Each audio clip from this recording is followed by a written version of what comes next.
Welcome back to Amarillo, Texas. Ourselves and the entire TSRS crew is all fed, and we're ready to race into the night and under the lights here this afternoon on a beautiful Friday with amazing weather compared to what we saw yesterday. Justin, it was cold, it was windy, it was miserable to say the least, and for us, FedEx showed up, so that's a good sign for us, right? And a huge shout out again to our crew, our hardworking guys, Riley, Cam, Trevor, Blue, for getting everything swapped over, and hopefully better for our camera guys as well. They got monitors, Zoom controllers now, so we should be up and running, fully operational now for you guys. We appreciate y'all bearing with us, and welcome to members-only live streams.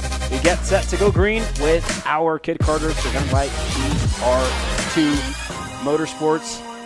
And again, Vettel Baker was the driver that was able to steal the pole position from Maverick Reddick. They're starting alongside each other on row number 1. Liam Lofton, Wylan Galliano. On row number 2, you go back to JJ DeShong, Anderson, Maxwell, Booker Anderson, Xander Lorang, Aaron Madragon, Sawyer Sutton, Grayson Hollis. Your 11 drivers. We look to the green flag. A standing start for Kid Kart. We await here. Everybody ready to go. The first race is underway here at Amarillo, Texas. Green flag in the air. A good start by Vettel Baker, but an even better one for Maverick Reddick around the outside. Looks to make a move for the lead of the race. Not yet. And these two young guns still side by side as we come onto the straightaway. Baker able to make the move from the outside, able to clear on by. Now work through the parts of the technical portion of the racetrack through 3, 4, and 5. All right, yellow flag. Booker Anderson around it, as well as one of the high five performance machines went around there, Justin, on our screen, but side by side for the lead. Baker holds on, Maverick in second. Good start so far for Baker, I was about to say, to be able to control things early on, looking like a few drivers just trying to see where their grip is around the racetrack as they now work their way through 7, now to the back straightaway up through 8. All of this as well. Baker tries to find a way to keep himself edged away from the pressure of Reddick. Reddick keeping up with him, lockstep just about, continuously trying to poke left, right, and center. Yeah, those two drivers still side by side. One of them under the MSO Racing Camp with Massimo Sanchez-Lara at the helm of that, and the other under Ewan Jeffrey's wing. Here I know his mom, Georgette, as well, watching on from the sidelines. Probably very nervous at this point, as all kid kart parents should be. But young Mav, only 5 years old, the youngest driver in this field, racing against some of the older kids. We're going to see him race here for quite some time in the kid kart class. He's been all over the U.S. Racing at Cup Karts North America. Again, his main focus this year is to try and snag away a local championship in Houston, Texas, the Greater Houston Racing Series, and as well, hopefully, to get himself into podium places here at a regional championship for young Mav. But again, you have the likes of Edo Baker, who was here last year, been there, done that. Wyland Galliano as well, another kid who's up here, has been really quick so far this year. And a couple other young guns like the 41, Liam Lofton, we saw him here last year, and JJ DeShong in the 77. Yeah, so far looking pretty solid for the race as they work their way through Sector 2 now. Galliano coming into today, remember, was the points leader for this series in the 24 kart. So far, just trying to get themselves all situated around the racetrack. Looking like things are looking good for Reddick up at the front, still trying to keep himself close to the back end of that 22, yet to find a way around as everyone stays in a choo-choo train. There you have the timing update on the left-hand side of your screen. That pylon just updating for us, but little battle here further back. Galliano and the 41 of Lofton side by side on this back straightaway. Into line now for the 41. Looking to make a move into the left-hander here towards the back of the track.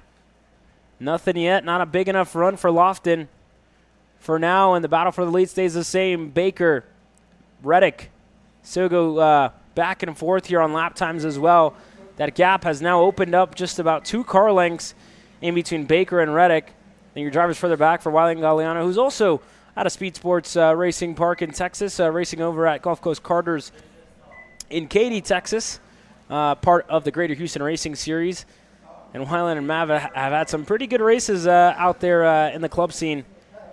As well on the regional side of things, Galliano, like you said, comes into this weekend with a championship going to his favor after round number 1 in the rain. And again, for kids that are so young, Justin, to see them kind of be here at a race weekend and enjoy some regional racing action is definitely, I think, one of the coolest things to see, right? You see a lot of these kids kind of hanging out with each other, running around the paddock, running around from tent to tent, just kind of hanging out with each other, right? It's one big family, and they're all friends in this class. They all definitely get along well.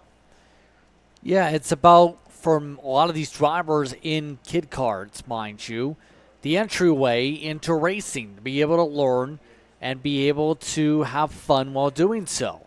And for a lot of these competitors, it's the question, where are they going to go in the long term, obviously.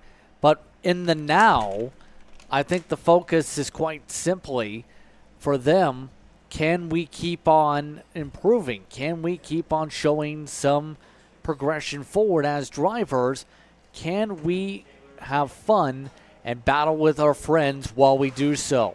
And mind you, a lot of these young drivers going to be in 10, 15 years potentially the future of karting. Those who are running at the big level, who are running at the national level in big events, depending on what happens.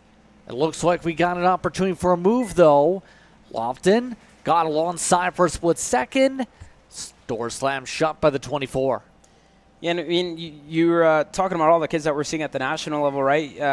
Just a couple years ago, we were watching Dutch Westbrook, Brody Stoffel, and a couple of other young guns go at it here at the Texas Racing Series. And how about that? What a move by the 41 of Liam Lofton. Able to get ahead of the OTK machine of Wyland Galliano. They go back and forth, so now onto the podium places goes Lofton. A little wide there on the exit of 6. Galliano slots back in the line. But like you were saying, Justin, I mean, a lot of these kids, it starts here, right? And we've seen Westbrook up at the front of National Fields. The same goes to Stoffel and Kimo Ahmad as well, another name that comes to mind that we saw start here at the Texas Sprint Racing Series in kid kart racing action just whenever we were first starting to stream back in 2022. They provided, I think, one of the best races that we had ever seen in kid kart classes. And to this day, I'm yet to see a race as good as those kids provided just 3 years ago in 2022 for what was actually, I think, my first event working for Kart Chasers. So that's kind of crazy to think about now, 3 years down the line, still here at TSRS. But we look back at the front, the gap's still about the same, about 0.8 of a second, almost a second away in between the two CRGs ahead, the MSL of Baker, the Kart CRG USA machine of Reddick. Fastest lap of the race, though, belongs to Mav, a 134.078. And for Baker, a 134.130. So now for Mav, just trying to make headwind onto what's a chassis teammate just ahead of him on his Lawson-powered machine, Justin. Yes, indeed. So far, that lead continues to grow and grow and grow. It's looking like that 22 machine has dialed in the setup and has dialed in the speed in their respective kart to just be able to sail off and away like this by a sizable margin right now. It's about dictating command and dictating control, and right now things look well in command right now for that 22. Yeah, you look back so far at the last couple of practice sessions. Mav was quick throughout the practices. Baker was able to put together a good qualifying session to put himself in this spot, and was able to start on that inside line, which gave Vettel the whole shot when we got into racing action. For Mav, it looked like at the start he was close, looking for a move around the outside and just didn't have enough momentum here. But again, for kids this young, right, it's important to try and stay as focused as possible for the entirety of these laps. You have 5, and then you have, you're looking at the fence lines, looking at your mom, your dad, or your driver coach, or your mechanic, right, just telling you to push, telling you to go, kind of giving you instructions. And, you just got to listen to that a little bit and as well focus on driving, right? You're the one who's out there on the racetrack feeling the go-kart. You go back and try and give as good feedback as you can when it comes to, the restricted gearing here as well. So, but at this early age, it's all about just getting to grips with what it's like racing with, hitting your marks, learning new tracks. That's the biggest thing for these young kids, right? You go to a new racetrack every weekend, one that you're probably not so close to. One that, it's hard to test at sometimes, and you're coming here with a fresh slate, because you drive the same track time and time again over at home, and when you come to a new track, it's all about learning, right, and learning how to hit your marks, when to hit the gas, and really you shouldn't be hitting the brakes, but, the momentum turn-in, which is also important, especially at a place like this where it's all about momentum, especially in this kid kart class. So these two kids, Vettel, Mav, showing us a pretty good race so far, 1 and 2. Back to Liam Lofton. Galliano in 4th. DeShong to Maxwell. Mundrigan, Anderson, Lorang, Hollis, and Sutton, your 11 drivers in this field. At the start of it, we saw Anderson facing the wrong way, was able to recover, but Vettel Baker hasn't put a foot wrong all race long. This is looking good for the kid with MSL. It's going to be a heat race win for Vettel Baker and a second-place finish for Maverick Reddick. You see Vettel's happy about that.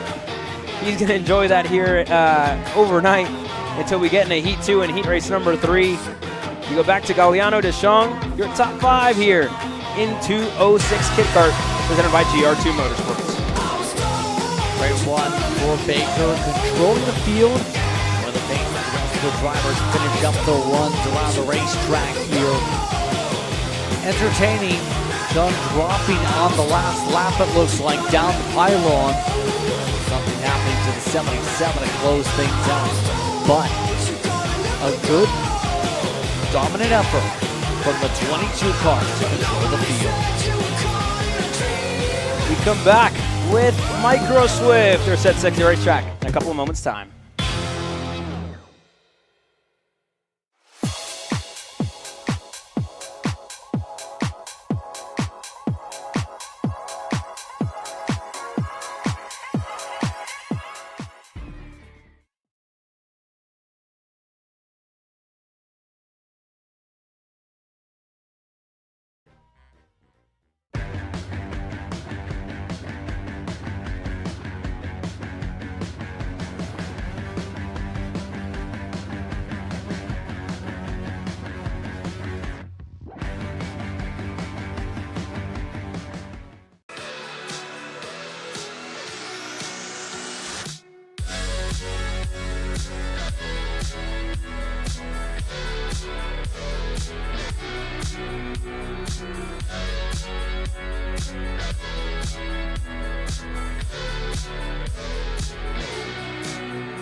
All the way up to the finish line. Who is it going to be? And it's Sean Perez who wins in Crescent. Ty Fisher wins $1,000 in KA100 Junior.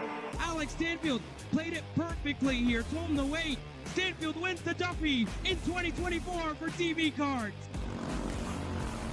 Amarillo Kart Complex is now the official distributor for TV Kart in the continental U.S. Become a dealer today. Champions aren't just born on the kart track. At SimShop, we deliver professional-grade simulators with the best performance-to-price ratio in the industry.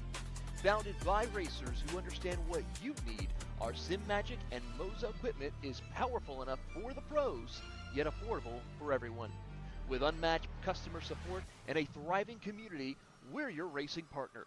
Visit simshop.com today.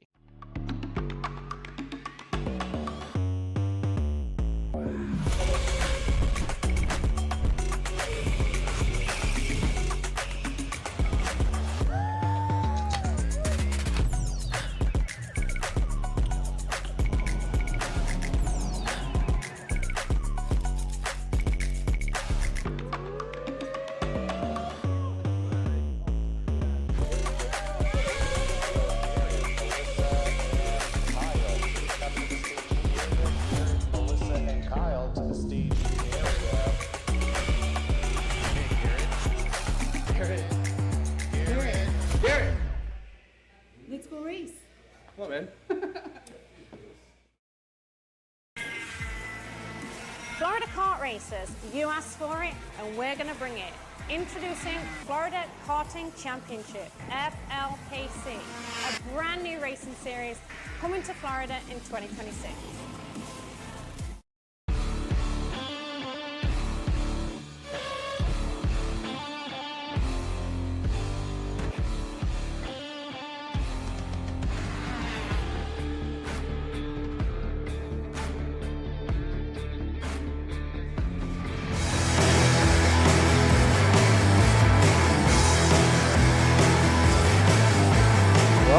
Windmills go round and round and round, and the races continue to go.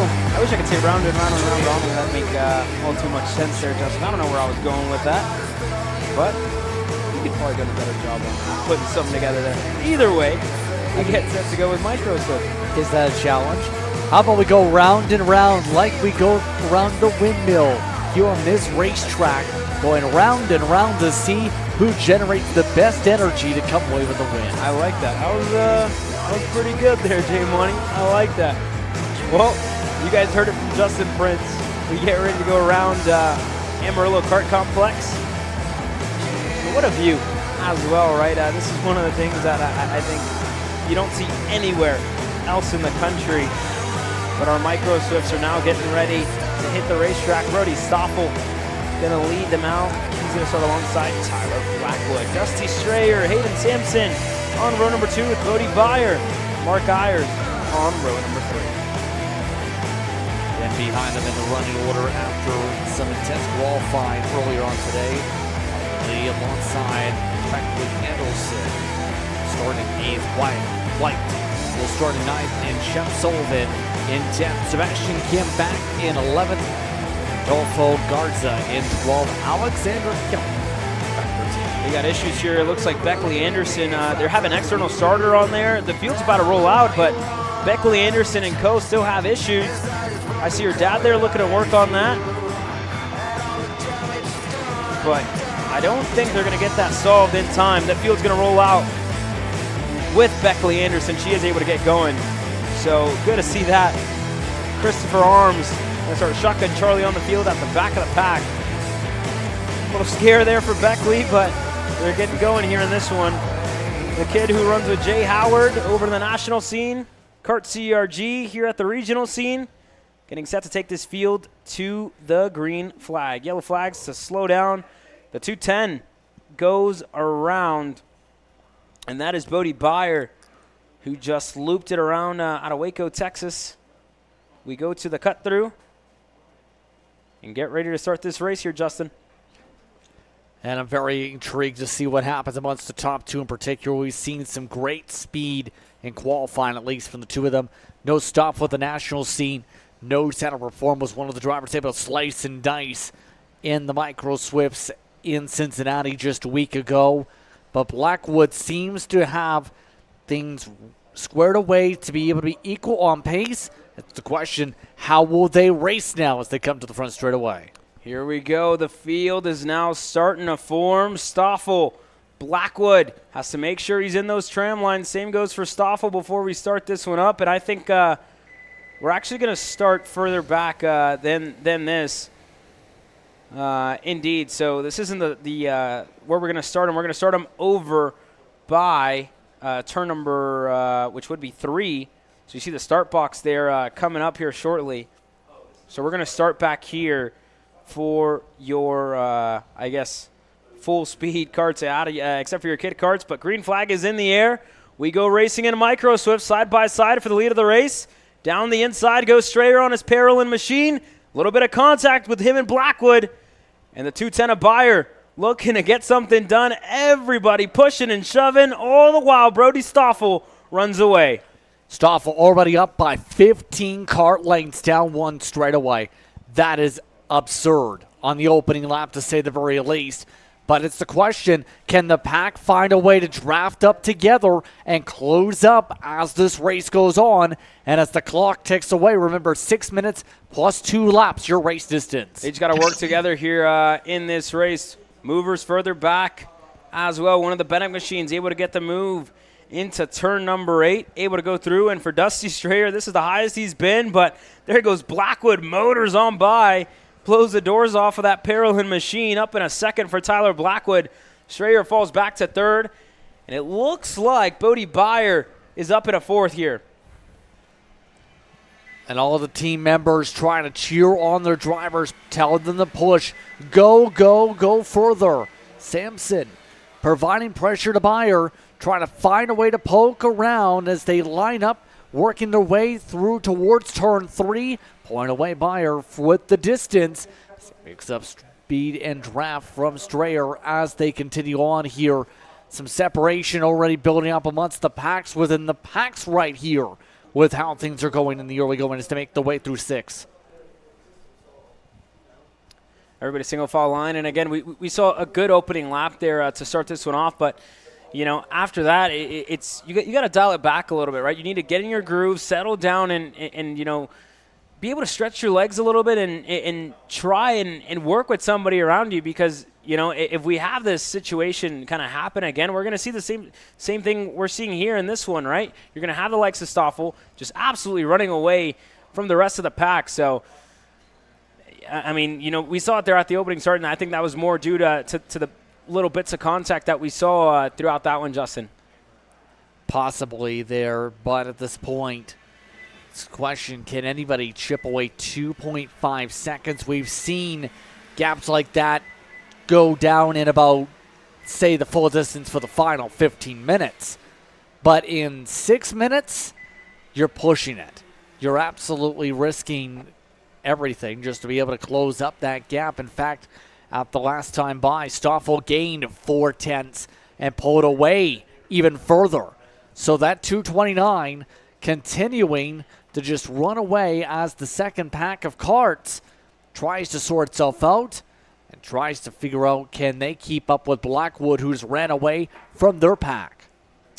Yeah, Stoffel putting on an absolute clinic here so far. He's just 3 seconds up the road from Tyler Blackwood. Then you look further back, still more moves. Looks like White going to get past here on the straightaway. Looks to be Sullivan looking on the inside. Shep Sullivan looked to make a move. Couldn't get clear. Mark Ayers just right behind them with Wiley Lee, only 6 years old in the CRG machine. A couple of car lengths back. Sullivan now looking on the inside. He gets clear on White. Ayers goes through as well into the final section. And there you have the change there further back. Sullivan now going to cross the line in 6th here. Move himself a couple of spots better. Still Sampson long ways up the road. Yeah, these gaps have grown significantly, a shocking amount for this style of racing where we see packs at this size of field usually grouped together. Bit of raciness with the 224. White still trying to keep up, find a right way around Ayers, poking now to the left side as they work their way up through turn 6 yet again. And this is the tough thing, being able to set up a move to get alongside. And right now, Ayers is covering off each corner, swooping up to be able to block it off, be able to stop White's momentum in its tracks. Yeah, the kid in third as well. I mean, Dusty Strayer, you talk about his progression. I mean, we saw him over at Daytona at the start of the year for the opening round of the United States Pro Kart Series. He's been following that circuit around this year. And he's been, towards the back of the pack. But, again, you're starting to see the learning experience is definitely paying off for this kid, putting himself in third compared to where we saw him at the opening round. This is a really, really good showing from moves further back. Sampson side by side with Beyer. They're going to get close into turn 1. Beyer's able to stay ahead by a hair on the exit. But that's some good racing action there between the TB Kart and the CRG out of Waco. Took the move to the inside, and it touched upon this earlier during the warm-ups and qualification. That run out of turn 1, it's almost like it's a single file groove. You spin side by side there, you compromise both the lines for the drivers in that situation if you do not clear by that corner apex. And now we're seeing the result, seeing Strayer run away by a fair bit, and our move by Sampson took a peek to the inside. Now as he tries to figure out a way to reset. Having short memory on weekends like this is very critical, right, Justin? You talk about, you don't put yourself in a good spot in qualifying. You have to have a short memory and, look forward to heat race number 1. And it's the same thing, right? This is the biggest rest you're going to get. Again, optional practice for the drivers at the end of the day, for all the officials here to test out the lights, see how the visibility is before we go to main event racing action tomorrow. But even then, you have to go back to the drawing board and try and improve it any way that you can. Here's the battle for the back. White, Ayers following each other along. And for the young kid who moved over to Austin, Texas this year, Wiley Lee sits back in third. We saw him race in Kid Kart last year at this very racetrack. He's now set for a full schedule of SCUSA Pro Tour racing action off of a waiver, and again, SCUSA officials have a close eye on him as well. They had a close eye on him at Speed Sports, seeing if that waiver was going to be given to him, and he impressed that weekend driving through the field at his home track, quote-unquote. I guess you could say home track, a track that he has lots of laps at over in New Caney, Texas. But look back on, still single file just behind them. Kim, the driver who's in tow for Kart Racing Solutions. A small gap still continuing on. Still no major shuffles in the other packs for now. Should see us receive the white flag coming up pretty soon for these drivers as they make their way forward. Already seen this pack sort itself out. Ayers losing ground. Here comes White with the run. Double sticks, in fact, coming out this time by. 2 laps to go. The confirmation that time by the stripe. Little sideways there for Beyer on the exit at turn 4. He's able to hold on to it there. And we still follow along with this battle further back. Stoffel, his lead of this race has stayed the same pretty much. Blackwood was able to take a little bit of a dent out of it. A 112.913. Stoffel's kind of starting to coast here, going a 10th slower, or I should say a 10th quicker than Blackwood, just right behind him. 2.5 seconds still in between your leader and the driver in second place. They're good ways up the road from Dusty Strayer, who's 12 seconds back here in this one. We hit the white flag this time by. Yeah, Stoffel's absolutely controlled this race, and I think the gap was just so big. That's what extended things further than what was expected, but the white flag is out. Final time around. Can anyone make any last-moment moves to be able to gain some extra little bit of ground here in this heat race? How about this kid as well? I've had a really big privilege of seeing him grow up, race here in Texas, and seen him practice as well. And the amount of time he's put into this and the entire commitment, his family as well. I know his dad Rich and his mom Diana are getting set to move over to North Carolina to move over to be closer to Trackhouse Motorplex over in Mooresville. And it's all, for the love of it, right? And for the love of the kids and to see them progress. And this kid has definitely come a long, long way in the past year and a half.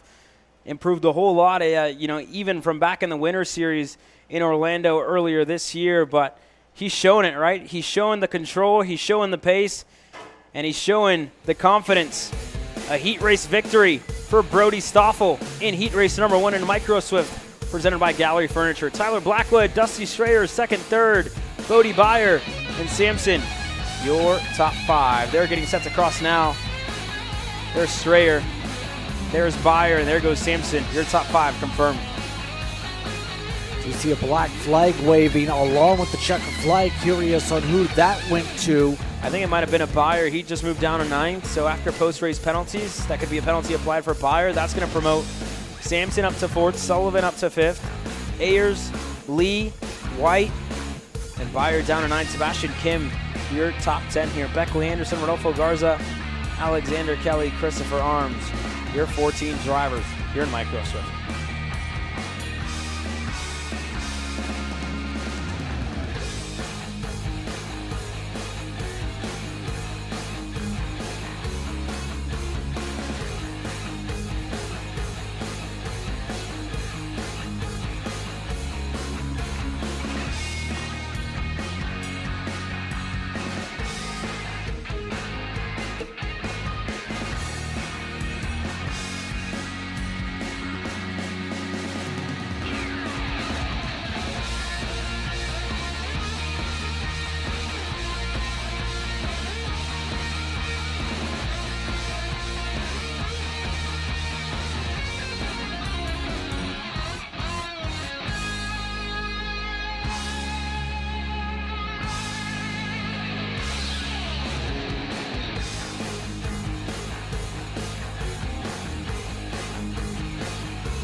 The 1 minute mark in the air as we prepare for Mini Swift, presented by the AR Racing Academy. Tanner Barsh, Aston Wyatt on row number 1, Colton Schneegenberg, Liam Nachawati, a superstar, first 2 rows. Alex Chandler then alongside Tower Morwick, and then it's Marcelo Flores and Cade Casper amongst your first 4 rows. You go back to Simon Jack Klein, Marshall Steves, Jensen Willender, and Clayton Stiles.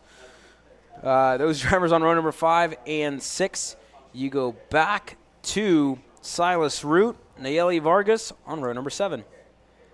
Then behind them, Jack Cowell along with Elisa in the 16th position. Rodriguez and Joey Villette will round out the field here today amongst the top 18, should say. A couple drivers towards the back, and Mitchell and the Garpe also as well, who will start towards the tail. Indeed here, Justin. 20 drivers in total here in a Mini Swift as we get set to kick this racing action off. It's the AR Academy machine of Aston Wyatt on the outside for MSO Racing, and CRG, Tanner Barsh on the inside. A teammate right behind him in Colton Schneegenberg, and Liam Nachawati on the Paralin for Cruise Racing Development. Going to start to their outside. Moravitz, again, he's been impressive. He was impressive in round 1, but they got some young guns joining them here in the field. Marcelo Flores on his debut weekend with TB Kart, looking set to impress here. Into the start box we go. Yellow flag in the air. No start. No start. No start. The first time around. One more go around. One more try, fellas, before we invert the front 2 rows. Yeah, they didn't like something that they seen there off that start with the speed maybe, and it looks like they're going to bring them down the shortcut as they get resorted here. Yeah, I think it was more of an issue with the back of the pack that wasn't in line yet. So they're just going to want your front row to slow down just a little bit to try and give enough time to the drivers further back of the field to close on in. But either way, again, right, you got to refocus. The nerves definitely build up as officials onto the racetrack get everybody nice and slow before we get this one underway. You see Wyatt still alongside Tanner Barsh as they work their way onto our start box. A slow roll to be able to handle it a lot more slower this time. It's going to make sure they fire off correctly. Hand signals already popping up. Here we go. This time we get the green. Green flag in the air. A good start by that inside line. Schniegenberg with a good push to Barsh. Wyatt stuck on the outside. Chandler looking to sneak a nose down low. And there goes Schniegenberg side by side with Wyatt. Washes out wide. Austin Wyatt's up to second. More side by side moves further back. Looks like Alex Chandler for Iron Rock got shuffled back.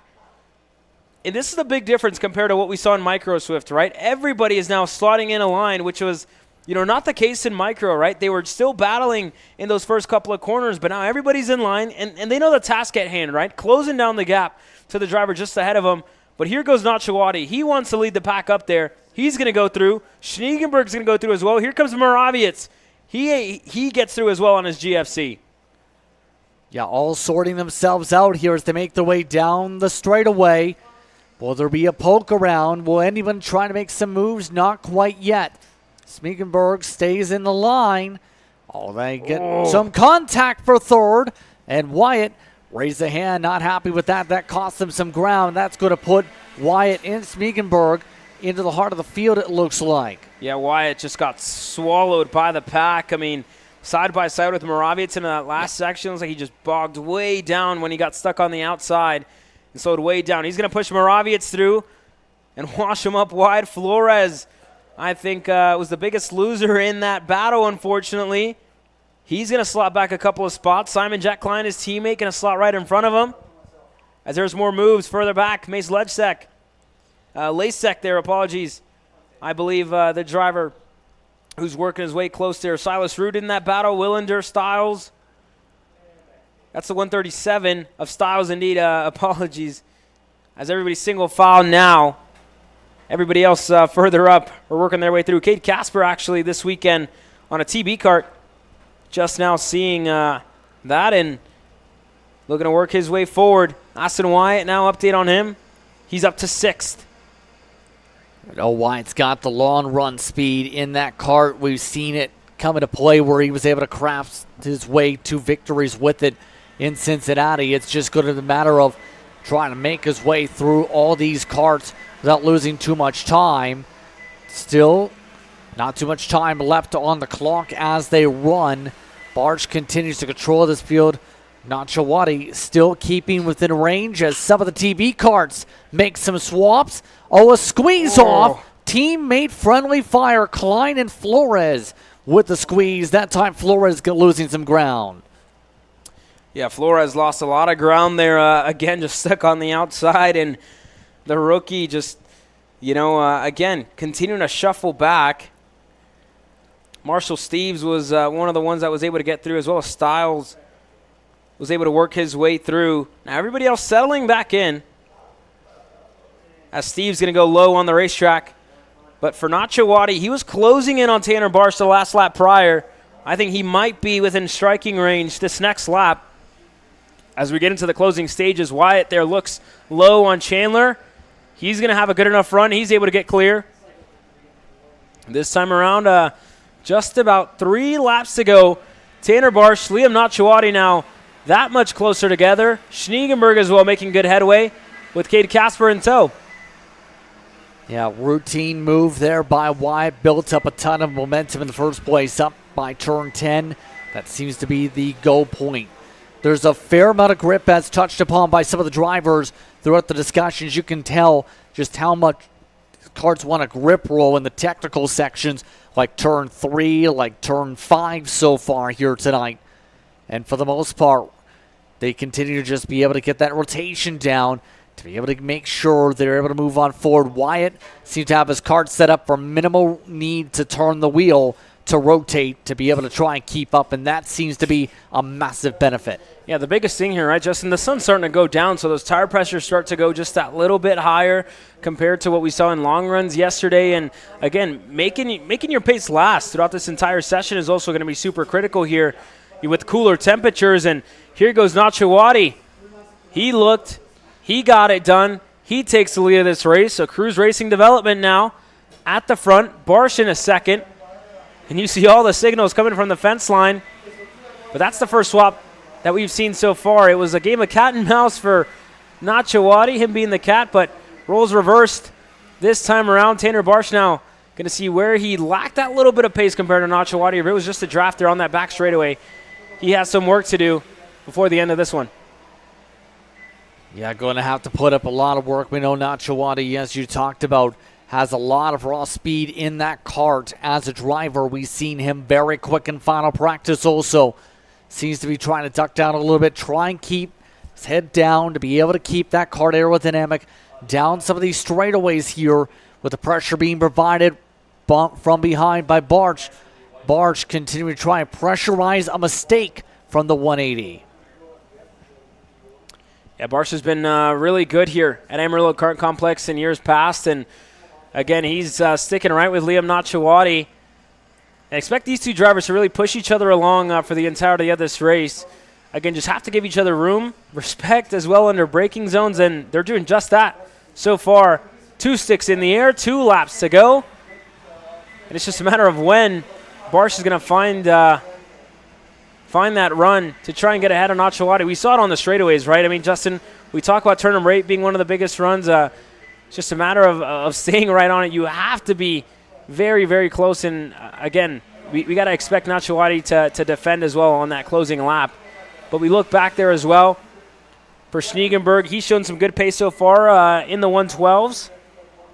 Just about half a second back considering lap time compared to the likes of Barsh and Nachawati. And I think he's just a little bit too far away to really catch a toe and catch a draft out of your leaders. So that's hindering him a little bit here. And I don't think Barsh is too happy with Nachawati defending this early in the race. I think he wants to wait for one more lap, but he's going to be left with no option rather than to try a move, and can't waste too much time because that's going to bring Schniegenberg into play. But one driver's out of this one early.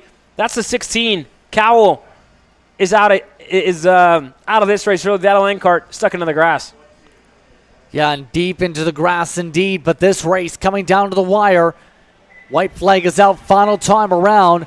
Nachawati trying to hold on right now. Barsh, each time to the drafting sections, has elected to just go for a bump draft, limit the variables, make it a 2-cart battle. Now it's about, can he find the run to cut his way to the inside at the right time by the time they get up to turn 11? Yeah, mind you, Barsh is in this race for the championship. Nachawati's still looking to go back to Europe later on this year, as well with a full national schedule here over in the States. But for Barsh, it's about championship points, and this weekend, this is important, right? To compare to Schniegenberg, who's also in this championship, he finds himself in second. He's going to go low, fades high for Tanner Barsh. I think he's going to set this up quite nicely when we get onto the back straightaway. Nachawati, I think he's might get over under. Barsh with a good run. More momentum for Nachawati. But slotting into line for Barsh, who looks to the high side of the racetrack. It's going to be side by side on the exit. Barsh is able to steal it. Nachawati still has a good enough chance to get it done on the main straightaway. A drag race all the way to the line. Barsh comes across to cover it off. Barsh wins heat race number 1 in Mini Swift, presented by the AR Academy. Nachawati second, Schniegenberg third. What a race to the line there, Justin. What a good move put up by Barsh, even in the midst of being compromised. He's able to stick to the outside where the lane started to squeeze down for the run up to turn 12. Be able to force Nachawati to lift and be able to take advantage by the very end. We talked about that need to set up for that run by turn 11. He set it up nice. Very nicely there, and we're going to see a lot of that this weekend. A lot of over-under moves, but that takes some skill to get done around the outside. Cade Casper across the line 4th. Aston Wyatt rounded up your top 5, and again, he got shuffled back the order. Chandler 6th, Moravian 7th, Flores, Steves, Klein, your top 10. KA Jr. coming up next. Pick up, getting set to go your way.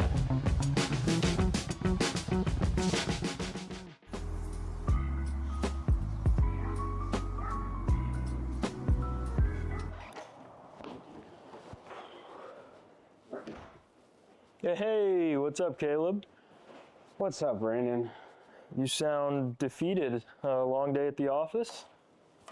Yeah, got stuck at a cat food marketing meeting for like 3 hours. I don't know a thing about cat food, and I don't even work in marketing. And then I got sent on a coffee run like I was some sort of intern. Then at the end of the day, when I want to go get gas, I just realized everything is so darn expensive nowadays, man. Yeah, you got that right. Like, do you have any idea how much we're spending on Netflix? That's like 20 bucks a month. Do you know how much we're spending on cable? That's like 50 bucks a month. But you know what isn't expensive? Tell me. Kart Chaser Premium. For only $9.99 a month, you can watch all the American karting action live from coast to coast. Subscribe and become a member today.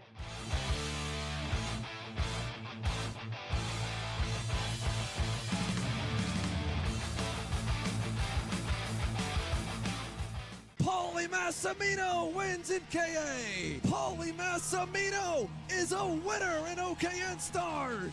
Take your driving to the next level with one-on-one coaching from 2024 OKN Stars champion, Paulie Massimino. Car rental options are available if you'd like to keep yours at home, and drivers in all classes are welcome, from Briggs 206 to Mini to K100 and X30. With in-depth data analysis, onboard video footage review, and lead follow on-track sessions, each private coaching session will see you end as a more complete driver than when you started.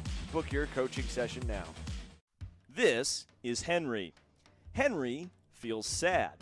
Henry feels sad because it's time for his next big race and his go-kart is in bits. Henry doesn't know that Acceleration Kart Racing is the United States' #1 shop for all of your karting equipment needs. Henry also doesn't know that Acceleration Kart Racing can deliver anything from tires to race suits and even wheels directly to your front door or to the racetrack itself, quickly and efficiently, with tech support available 6 days a week. Poor Henry doesn't even know that Acceleration Kart Racing offers free shipping to mainland USA on selected product if you spend $200 or more. Do yourself a favor. Go to accelerationkarting.com and make sure that you are never left stuck on the pre-grid with Henry.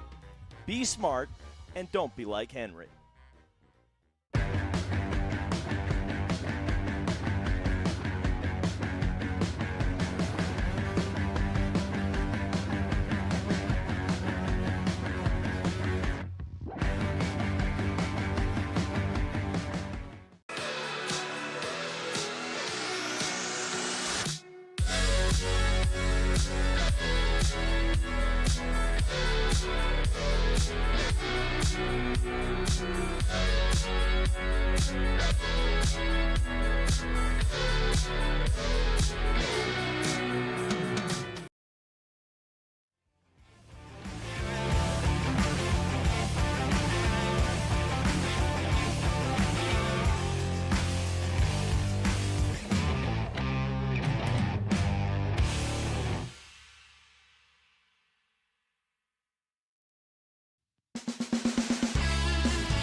Engines are fired on grid. KA Jr. getting set to hit the racetrack. Tyrone Kemper Jr., Nathan Golseth on row number 1. David Ibarra and Matthew Duquette on row number 2. Then row number 3, it's the Berries, Carson and Mason. 810 over the 820. Then it's Nicholas Rezo who will start in 7th. Easton Cox will round out your top 8 positions here, Caleb. You go back to Jackson Baldus, Luke Cruz, Mateo Quinto, Oscar Antonson. You go back to Braden Ledwig, as well as Salvador Ruiz, rows 6 and 7. Then the rest of the field now will feature Ian Mims and Gage Bailey, who are at the bottom of the running order behind Ruiz. Those drivers did not take part in qualifying, keep in mind, though. So yeah, I'm not sure either of those drivers are here this weekend. Ian Mims should be under Arcane, not here this weekend, and Gage Bailey as well should be under Trackside Karting Services, not present here this weekend. So we look back on the reigning champ on his first time of asking last year, was able to get it done, and for Nathan Golseth on what's been a year that he's come to life for sure. And last year we saw his progression. You look back to the nasty flip he had, and then went over to Mooresville, North Carolina with Ryan Perry, and they turned that kid around, turned him into an absolute beast. And you see that here this weekend as him and Tyrone Kemper Jr. get set to fight it out here early on in this one. Everybody else quite slow off the line. Kemper eager to get things started here, Justin. Extremely eager. I don't think they're lined up anywhere close yet right now. They better line up quickly. That commitment cone coming up fast. See if they get the green. Yes, they do. A good start by that inside line. Golseth as well with a good start. We'll see if he can try something around the outside. Nothing yet. Slots in a line, slots in a second. Ibarra gets in side by side in between the GWR machines. Carson Berry, one driver off the racetrack. 2, it looked like, got collected there. Luke Cruz, unfortunately, I believe, was caught up in that incident a little bit. Might have just gotten tripped up, but Matthew Duquette in 4th. Back to Carson, then Mason. Great start, though, for Kemper Jr. Some weaving and blocking already. A lot of drivers getting chippy, working their way down towards the backstretch areas. All while some side-by-side builds up outside the pack. I think Carson Berry might have had an issue. He pulled off to the side, and you see him just there further back. Easton Cox now looking to go in on Orbezo. He gets through, gets that move done, and indeed Carson Berry, not sure what happened there, but his brother Mason was able to get ahead, as well as Cox and Orbezo. So just kind of surprising there that he lost that many spots on that back straightaway. Definitely, I guess, not usual to say here, Justin, but everybody else single file. Kemper Jr. leads us away, and there goes Carson Berry off the racetrack.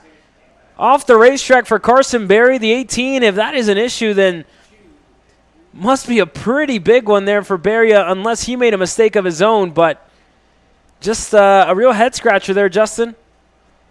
Yeah, just mowing the grass at that point, cutting his way through parts of the racetrack. It's not looking great right now for the Berries right now with what's happened, but Goldseth trying to keep up to be able to keep things close. Meanwhile, in this train, the top 3, including Ibarra, grouped together, hand signals already come into play as they try and sort out how they're going to approach Kemper Jr. How about Ibarra saying, I'll just take second, thank you very much. Yeah, smart by Golseth there, just holding the brakes a little bit longer to allow Ibarra to go through to second. And again, Ibarra was coming in hot, right? I mean, when you got to go, you got to go. And I think he showed that. They did gain a lot of time, but I think Ibarra is definitely going to want control of this race when he gets himself in a striking distance with Tyrone Kemper Jr. And the same thing for Matthew Duquette and Nathan Golseth, right? It's a matter of putting your head down, working together, and closing down the gap to the 2 drivers ahead of you. Yeah, and that's the major thing, too, is going to be how long they want to play the waiting game. This race is going to be fairly quick, mind you, at the time. It's just going to be the matter of, do you want to wait till the last lap, would you rather try and take the lead and then see if you can dictate the pace as the leader? There's so many different thought processes and movements that you can make in this race. And Ibarra already making it clear with that previous move on the last lap that it feels very sporty to be able to not just ride behind Goldseth, but now already cause the top two to check out there. Bump drafting Ibarra, pushing, now going for the lead. Inside, Kemper Jr. lets him have it. Yeah, 2 laps in a row, right, that we've seen Ibarra kind of close in, but this time along, he brought Goldseth with him. Duquette just got tripped up a little bit there in that last sector, so he lost a couple car lengths to Goldseth, but these top 3 drivers, right, you look back at the years they've had, Ibarra has been impressive across national racing action. And as well here at the Tech Spin Racing Series, the same goes for Tyrone Kemper Jr., right? Just outgrew the cadet categories way too soon. He's still very, very young. Justin, just a lot taller than, your average 12-year-old. 13 maybe now for Kemper Jr., not too sure, but for Goldseth as well, right? In what's, going to be his last year, and you look back the week he had last weekend, putting it on pole in Exeter Jr. against some of the best kids in the nation, with putting himself, in that mix, in that hat. And there goes Kemper. He goes back in turn 8. He gets clear. Single file line. Ibarra falls back to second. So they're just trading, right? It's just a matter of who wants control, who wants to lead this field away, and putting yourself in a good enough position whenever the minute and a half runs out here. 12 years old is the answer to that question, by the way, for Kemper Jr. to confirm racing since 6 for New Orleans and that Louisiana region. Once the drivers that just competed nationally recently. Once one of the many that has passion to be able to go racing to the open wheel level. Right now, Kemper Jr. controlling his kart in full pace. And interestingly enough, amongst some of the article points that he actually had in the media recently in the past day or so, it's amongst the drivers that knows that one of the tracks on the schedule in Noble Motorsports Park is where his heart is. But today, here in the heartland of Texas, he seems to be in really good pace to be able to try and hold on up in the front. It's him and Ibarra ready to trade bars yet again. I think we had an issue as well for Nico Urbezo. Just saw his Iron Rock machine on the wayside in the grass there going into the back straightaway on turn number 8. So unfortunate there for Nico Urbezo. The rookie has been impressive so far this year across the national circuit. And here back at the regional racing circuit, just a little bit too soon of an end to this one for young David Ibarra. But we focus back on Kemper, still with very good control, a car length. Back to the Kart CRG USA machine and Ibarra. And Goldseth, they're just leaving him behind, really, it seems like. And that could be a lot of things, right? When you see kind of pace like that fall off for Goldseth, he's back into the 108 2s compared to the 107 8s that Ibarra and Kemper have set in. And that could be just a matter of tire pressure, right? Coming in a little bit too early where it's a little too fast at the start of this race, and then it overheats, and you slow down towards the end of the race. And I think that could be a little bit of what we might be seeing here, Justin, for Goldseth. He's actually making a carburation adjustment. So that's probably what's going on here. It could be a carburation issue for Goldseth. And again, from our side, we're just speculating, right? We'd have to go back to these, and talk to these drivers, seeing what the issues are, sorry. And again, that continues because Duquette Cox able to get ahead of Goldseth. And we'll look onto the fence line here, see if Shaston Johnson has given his driver any bit of intel and any bit of adjustment he can make, and it looks like he is. He continues to give him carburation adjustments to make when he gets onto the back straightaway, but that battle for third boiled over just a little bit. Cox goes over the curb. The battle for the lead starting to heat up with 2 sticks in the air. There goes Ibarra, surprises Kemper Jr. on the inside. He takes the lead of this race. That's an area you expected some moves to come into play a little bit of a bolder play up through 6. Kemper Jr. trying to be able to slice and dice back alongside. Here we go, side by side yet again. As they go up to 7. Kemper Jr. resets. Already Ibarra driving like it's the last lap. Goes defensive. To the outside, Kemper Jr. tries to get the diamond. Cuts to the inside of the crossover. Side by side for the backstretch. Yeah, this is a really good run. We're going to see a lot of this so far this weekend, folks. So for those of you at home, get used to it. You still have about 7 more races just like this. Kemper steals it into the left-hander. Ibarra falls back to second for Duquette and Goldseth. They're starting to close in here. And again, Shaston still giving his driver carburation adjustments. White flag in the air. The last lap is underway, and the kid from NOLA and the kid from Dallas are fighting it out here. Kemper on a Speed Concepts machine still out in front. Ibarra surprised him there once. Not going to surprise him there twice. It's almost like a fool me once. I forget how it goes. I'm not even going to try, Justin, to be honest. But here we go. Into turn number 6. Kemper to the bottom. Ibarra goes high. Nothing yet. But here comes Matthew Duquette. He's well within reach to try and snag one away from the 2 drivers ahead of him that continue to fight. More defensive alignment. Tyrone Kemper Jr. hugs the inside, forces Ibarra to the outside. Ibarra now goes for the crossover, hits the back end of the 1. Now Ibarra tries to go in. Goldstaff builds up momentum to try and go for third. Side by side for the lead, coming to the final corners. We saw Barsh do it around the outside. What do you have, David? Nothing yet. It looks good for Tyrone Kemper Jr. Goldstaff is going to try and set up an over-under onto the front straight. Not enough. Tyrone Kemper Jr. holds on. Ibarra comes across the line in second. Duquette, Nathan Goldstaff, your top 4. Easton Cox, 5th. Some exciting battling. Ibarra tried it. He tried to set up the crossover, just hit the bumper of Kemper Jr., and it cost him all his momentum. As a result, Jackson Ball, just give a shout out to him, holding on to 6th spot. Carson Berry, Luke Cruz, Antonsen, then Quinto amongst those in the top 10. Mason Berry did finish, but back at 11th in the running order in this one. You go back to Salvador Ruiz and more. That crossed the line here. Shifter coming up next. Billy Musgrave, Aiden Rudolph get set to take us into the racing action here.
Brandon, why are there all these charges for just over $200? I'm tired of all this Brandon business, okay? Brandon this, Brandon that. Why are there all these expenses on AKR over $200? We know, okay? Take a walk with me.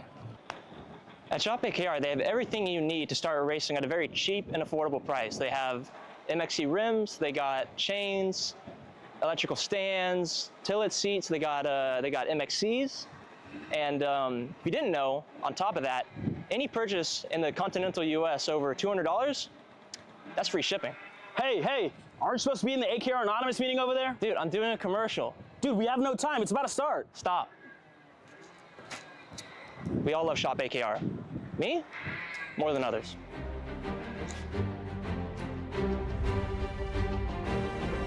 What do I get at Shop AKR?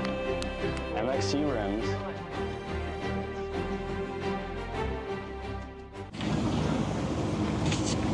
Kyle, what are you doing? It's got my new Greyhound seat. You don't even have a cart. Doesn't matter. I have a Greyhound. Who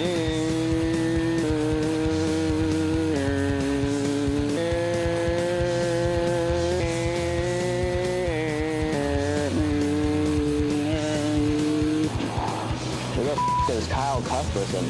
Doesn't even have a go-kart. Doesn't matter.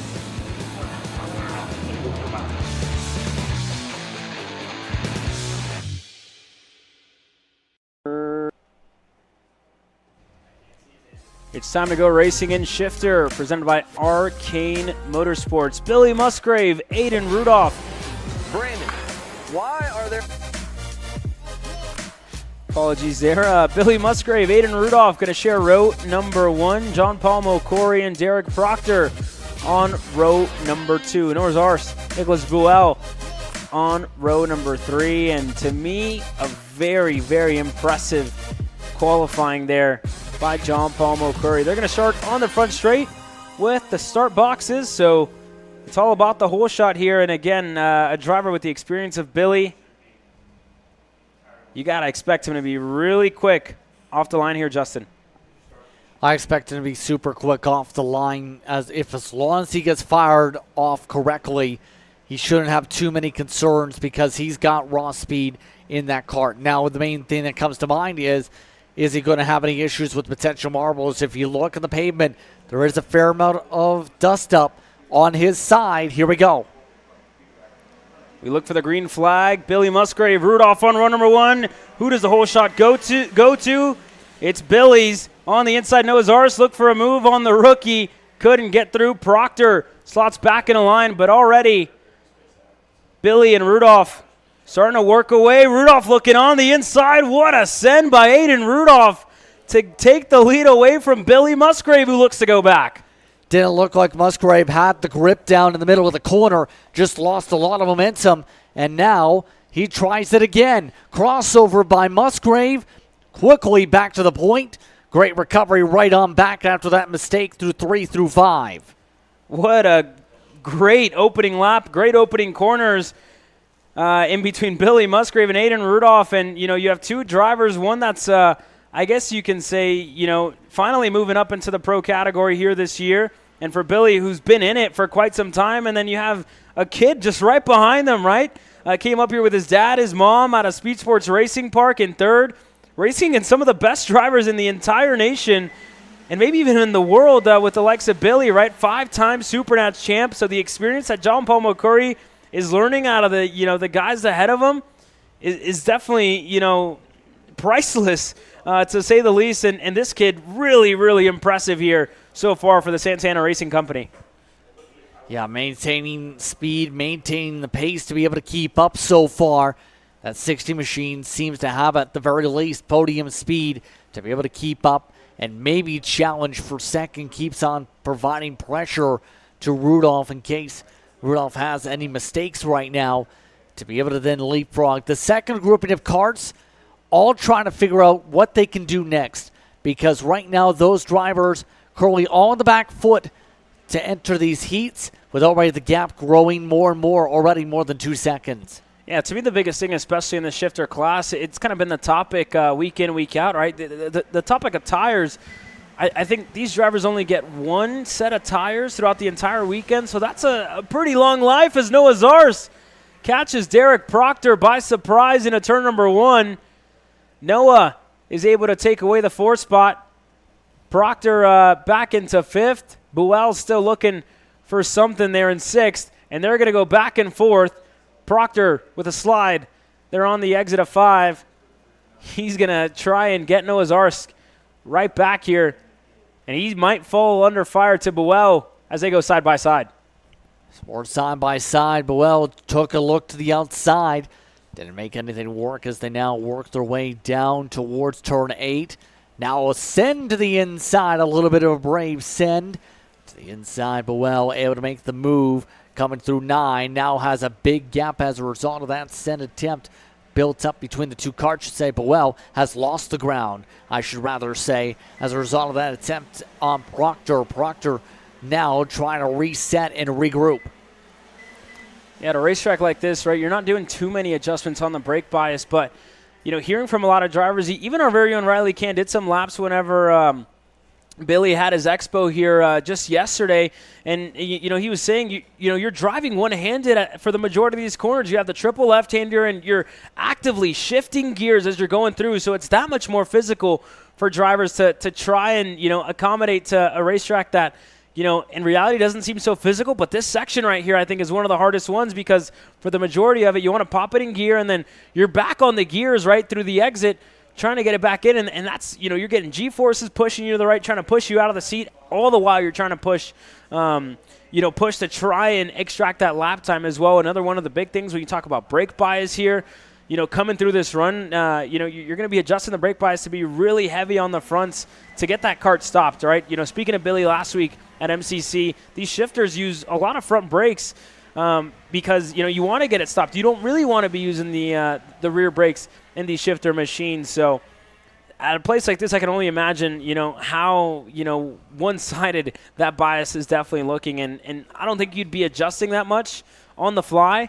But even then, right, I mean, Amarillo Kart Complex, you put a foot wrong, you're dropping a tire into the grass. Yeah, and there is lots of greenery around here, to say the very least. Lots of areas that can happen. How about more side-by-side? Boel's been trying to go for a run for a while. Squeezes Proctor. Makes the move. Makes the pass stick going through the turn 7 complex, the triple left-hander. And now looks to run away. Proctor the wrong way around the order as this one's going on. Yeah, unfortunately, continuing to fall off here for Derek Proctor. An unfortunate turn for him here in this one, Justin. But, I mean, for Nicholas Boel, again, you look at his resume, an American British professional racing driver as well out of Dallas, Texas. Competes in the United Auto Sports in 2025 IMSA Sports Car Championship. That's all thanks to Wikipedia, of course, for doing the research for us, right? But, again, to be out here racing, it's a good way to stay fit and a good way to stay active as well on the weekends that they do have off. So for Nick Boel, again, pretty good pace out of him so far in this one.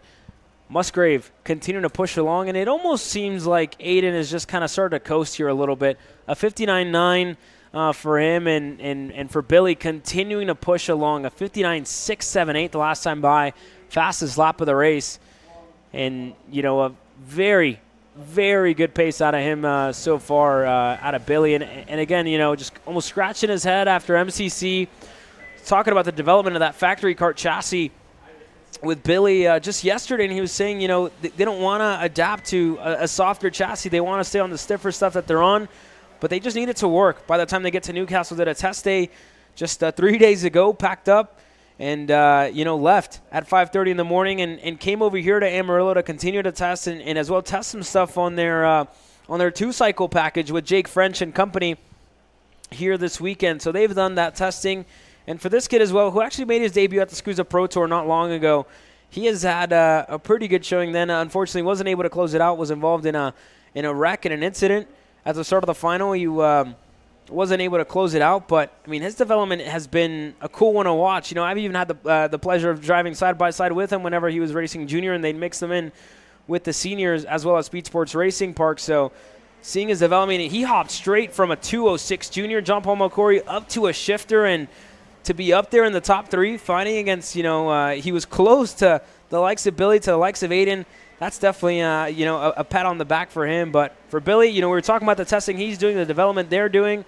After just moving to a new shop in Phoenix, Arizona, he's a huge fan of this place, and, it shows because he holds the track record around here, continuing to improve. A 59.493 for Billy a couple laps ago to go that much quicker than Aiden Rudolph, who's now pacing around at the 1 minutes.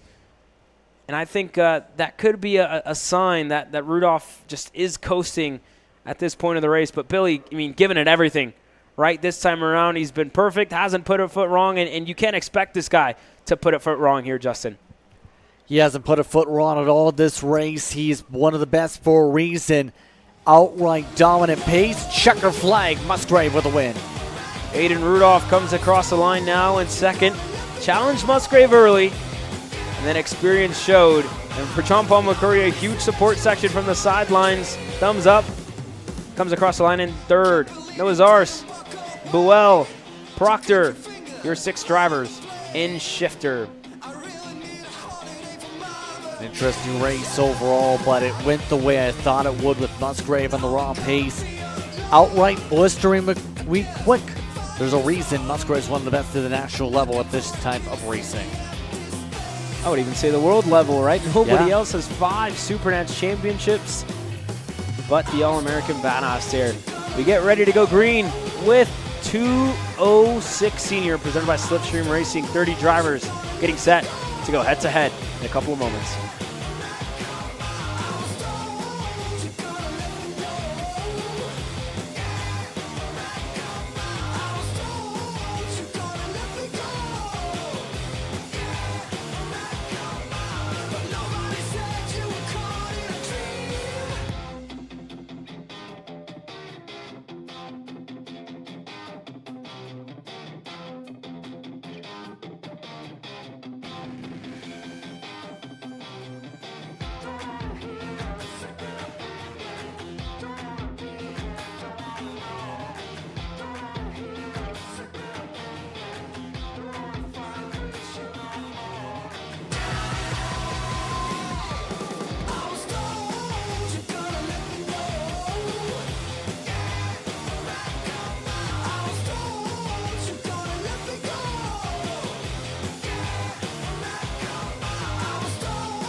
Well, it's time for some 206 racing action. Gunnar Ray on the Croc Promotion machine leads this field to green alongside Cameron Reed. Kelvin Zing with the AR Academy Jam Racing MGM starting third alongside Jensen Harrell. Then it's going to be Reagan Seville who will start in 5th position. Jacob Oliver in 6th. Samuel John starts off at 7th with Paul Braden in the top 8, right in front of Bryce Frank and Carter Kilgo, who will be the top 10. Yeah, that second group, a much better run for them. J.D. Lamping, Gabriel McLeod on row number 6. Jackson Young, Rafael Kraus on row number 7. Jeff Dolian, Josie Chambers, row number 8. That puts them around 16th spot. Chuck Jensen and Matthew Rose will start next in the order. Then it's Nick Miller and Samuel Dorios. Tyler Roberts and Shelby Ramirez at the top 22. Rounding out the top 24, it's Adi Bamru and Sam Toll. You go back to Madison Knox, Alexander Barbin, Stephen Hester, Landon Melson, Robert Arena, and Dominic Andrezi. Your 30 drivers here this weekend. And how about a return for Nick Miller as well, the 623? Doing everything possible to come here and race against the kids and to put himself in the top 20. Definitely a good showing for Top Gun. That Maverick machine going to look to work his way up. But here we go. 206 Senior. It's Ray. It's Reed. And it's the green flag in the air. A monster start by that inside line. Cameron Reed might just get swallowed up here if she isn't careful. But we lose a couple of drivers. That's Knox facing the wrong way. A couple of others look like Kraus as well lost a good amount of time, but everybody single file line, and indeed, Cameron Reed slots back in a 6th. Kelvin Zing now up to 2nd, to Seville, to Young, and to Jensen Harrell. Oliver going to lose a spot there, going to look to make up another one on Cameron Reed down that back straightaway. Yeah, good start for the inside line. A big checkup for the outside for the onset. But the rest of the field now tries to sort itself out quickly. top three starting to break away. Already bumper cars to try and push the momentum forward on the back end of Ray. Anybody take a move to poke around for the lead? Oh, big lockup. An issue for the 699, it looked like. Samuel Young, what a lockup there. And I'm not sure if he was not expecting it or what, but unfortunate for him. But for Kelvin Zing, he's going to take the lead of this race. Going to be at the helm. The Croc promotion of Gunnar Ray into second.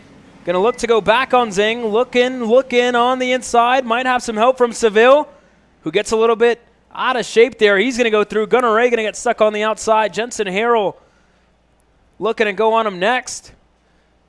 Not able to get clear, so they're going to slot back in a line. And again, for the driver who finished second in the championship last year in Seville, he puts himself in second. For Kelvin Zing, who's had race wins to his name, but again, last year he found himself playing the team game for Bryce Frank at the closing stages of the championship.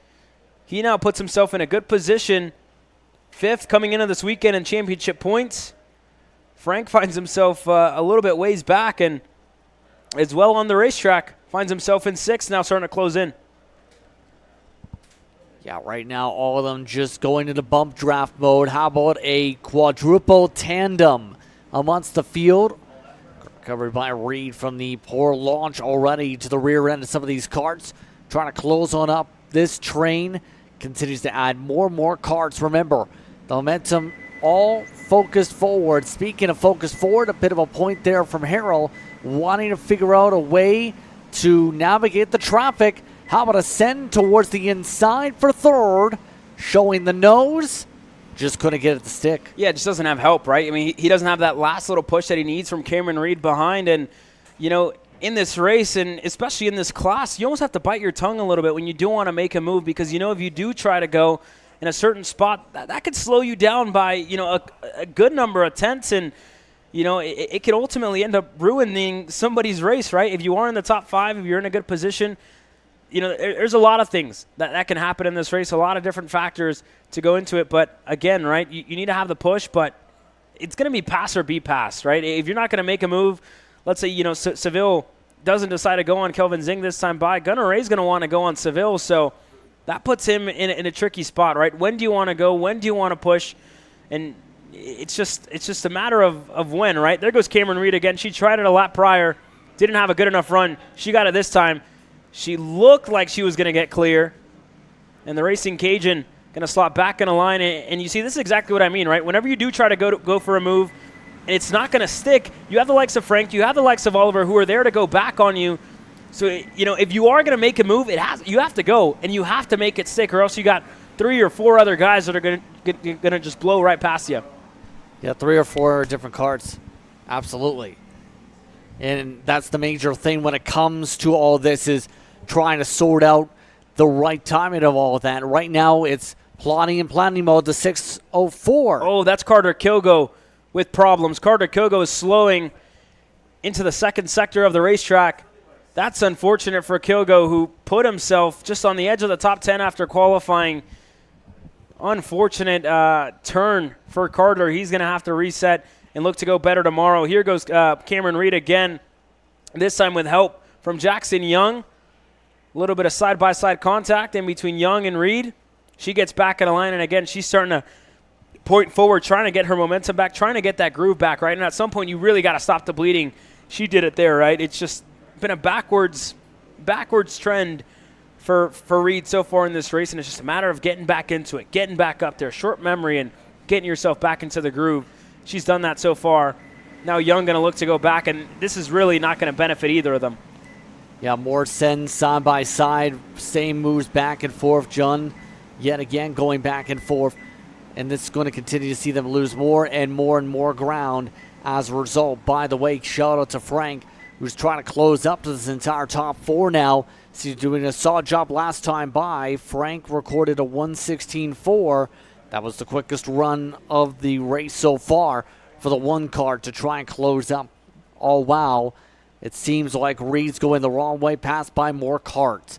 Still, though, running close on time here. Seville seems to be trying to line something up and at least trying to get in position to see when to make this move without getting past and not having a chance to respond. Here we go this time by for Reagan Seville.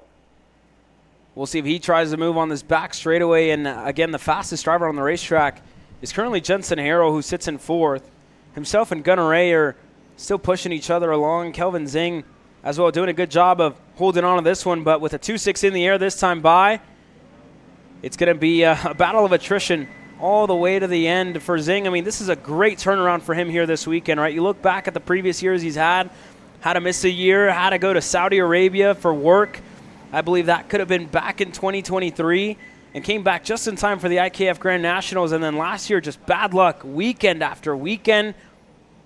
Never really gave him a real shot to contend for a championship. But for Zing, his breakout victory was really whenever we went to Speed Sports Racing Park, was able to steal one back in 22 and broke onto the scene from then. But Seville now going to challenge.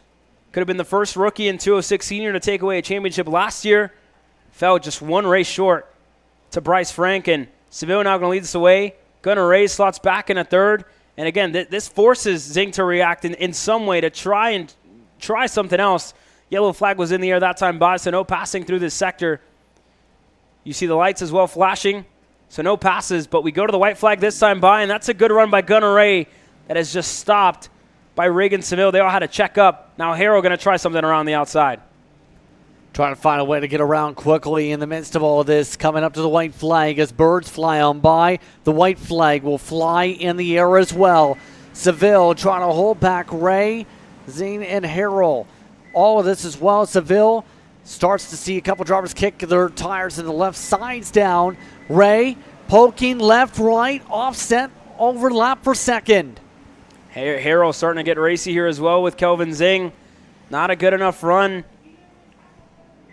out of turn number 7, so not going to be enough there for Harrell to go through. But again, now joining the party, Jacob Oliver just got to the rear bumper of Jensen Harrell. Bryce Frank came along with him.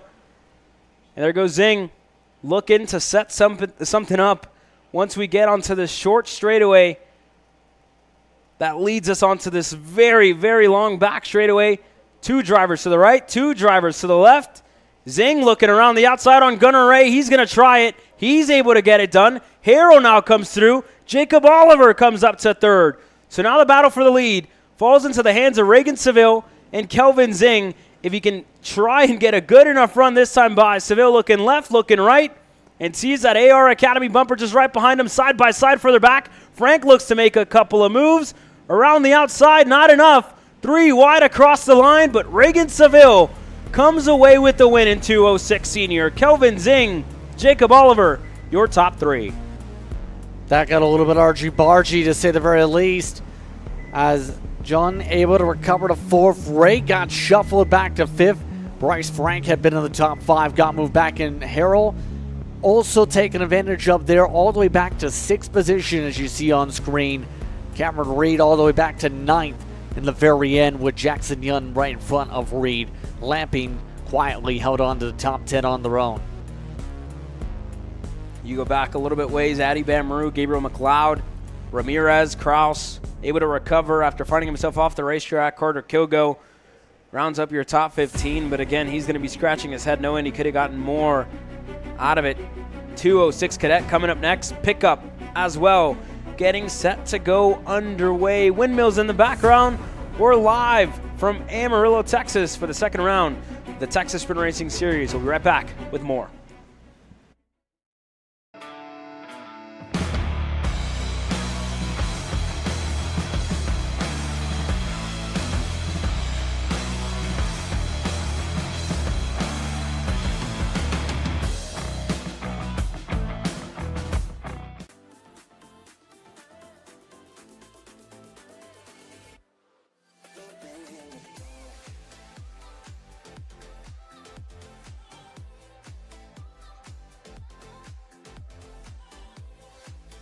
Are you looking to take the next step in your racing journey?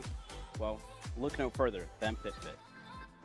With 2 locations in Charlotte, North Carolina and Indianapolis, Indiana, PitFit trains drivers all the way from grassroots level karting to IndyCar and NASCAR, with top-of-the-line personalized coaching to improve physical and cognitive fitness.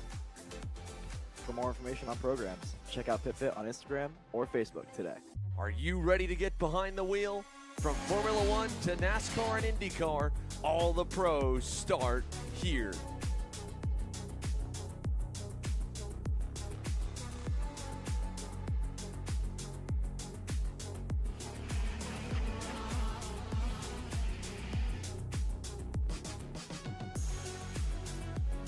For more information, check us out online at mcckarting.com or call us and go racing today.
Engines are fired down on the grid. 206 Cadet, presented by Speed Concepts Racing, gets set to hit the racetrack here. And on the front row, Aston Wyatt, Drew Blem going to lead us away. Yanamangelis Vargas and Hayden Sampson on row number 2. Then it's row number 3, Brody Stoffel and Cruz Rodriguez will start on the outside of row 3. When Styles inside, Mark Ayers will round up the top 8 starting positions. Go back to Mace Lasek, Silas Root, Liam Haswell, Wyatt White on row number 6, Mikey Todd, Dusty Schrayer on row number 7. Row number 8, Sebastian Kim alongside the 288 machine. That is Sebastian Sampson. Then it's Beckley Anderson and Kylan Short rounding up the back of the field. Looks like Tyler Moraviet's down to 19th. Not sure if he was able to get qualifying done or not, but we'll see. For those of you looking for a Micron 6, order now from shopakr.com. Issues for the 207, that's Vargas in the grass. She was set to start 3rd, and I'm not sure if they're going to be able to restart her here in this one. One driver just behind our timing pylon as well. That's Aston Wyatt. Aston Wyatt goes around in the first turn. And is that going to be an early end to his session? I think it is. Aston Wyatt's out of this race early before it even started, and he's just as confused as we are.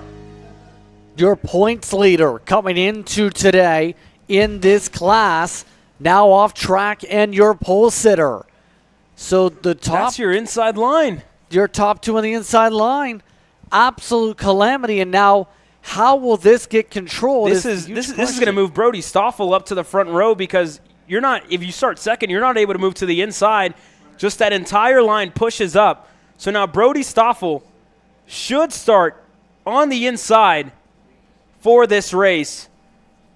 This is insane. Stoffel now going to lead this field away to the green flag with that entire inside line just disappearing, and that's Vargas and Wyatt. What a turn of events here, Justin. this race crazy before it even starts. But for Brody Stoffel, now going to lead us away. Samson's going to start alongside him. It should have been Drew Blem. I'm not sure where Drew Blem is either, if I'm being honest here, but we wait. The green flag is in the air. We're racing here on what's been a hectic start to this one. Stoffel going to lead this field away. The 237 as well looking to go through. That's Styles side by side further back in the field. More moves being made all throughout, but Stoffel going to lead this field away for the second time today. And we've seen Stoffel run away earlier by a sizable margin. This time already showing some prowess to maintain the cushion and then some. The rest of the field continues to square itself away and get single filed out. Not as big of a breakaway as we've seen from some earlier, but it's still a sizable breakaway for Stoffel. The 237 just right behind him. That's Styles. That's in second. Moraviec now starting to make some moves further back in this field. Again, we'll keep our eye on him as this race continues to progress. He's shown some really good pace on his XPEL GFC machine, as well sponsored by Stilo here this year. There's a 215. That's Drew Blem. I think he had to start at the rear of the field, it looked like, and indeed he's going to start to make some moves as well. But here's the official order right now as it stands. Lasek's up to third. What a good little run for Mace. Samson's up to fourth. Rodriguez is up to fifth. And there you see the names of Samson, Vargas, Wyatt, all at the back of the field here. What a complete turn of events here. The 202 there, little sideways there. That's Haswell, who lost a little bit of touch, and the comp cart just right behind him as well. Looking to make some moves here. That's Root. They got to make the move to the inside as a result, going Root. As they start to squabble for third, Samson trying to find way around Lasek. Work their way now through the triple left-hander through 7. Samson going to need to work very hard, very quickly if he wants to try and push Lasek forward or make the pass quickly. The gap is growing rapidly between the top two and this pack. Here comes the move. Samson to the right side through 10. Gets clear by the time they get to 11. Yeah, that to me just really looks like a difference in gearing there. It looks like Samson just had that much more on that back straightaway, able to clear them on the outside. That's, we haven't seen that yet today. But here comes the movers. Side by side for the back. Lasek keeping his head on a swivel here because Drew Blem has been absolutely flying after starting at the rear of the field. He's going to look to go for third. Side by side for the back as well for Moraviec. Looking to make up another move. Has it, looking. He gets clear. Moraviec is up another spot, and I think his transponder isn't registering here for us, so he's still in this race and working his way through, chopping through the field. For Drew Blem as well, he's now looks to be up to fourth. Indeed, Lasek just lost a spot, and right behind them, Rodriguez in tow. Yeah, looking like one of those calmer races after the chaotic start. It seems like this field is starting to spread out and keep it nice and calm, hit the marks to be able to get around this racetrack, no issue. Will anyone else be able to make some moves quickly here is the huge question. Now, as you see, more close-up in the midst of the battle going on for some of the drivers on track.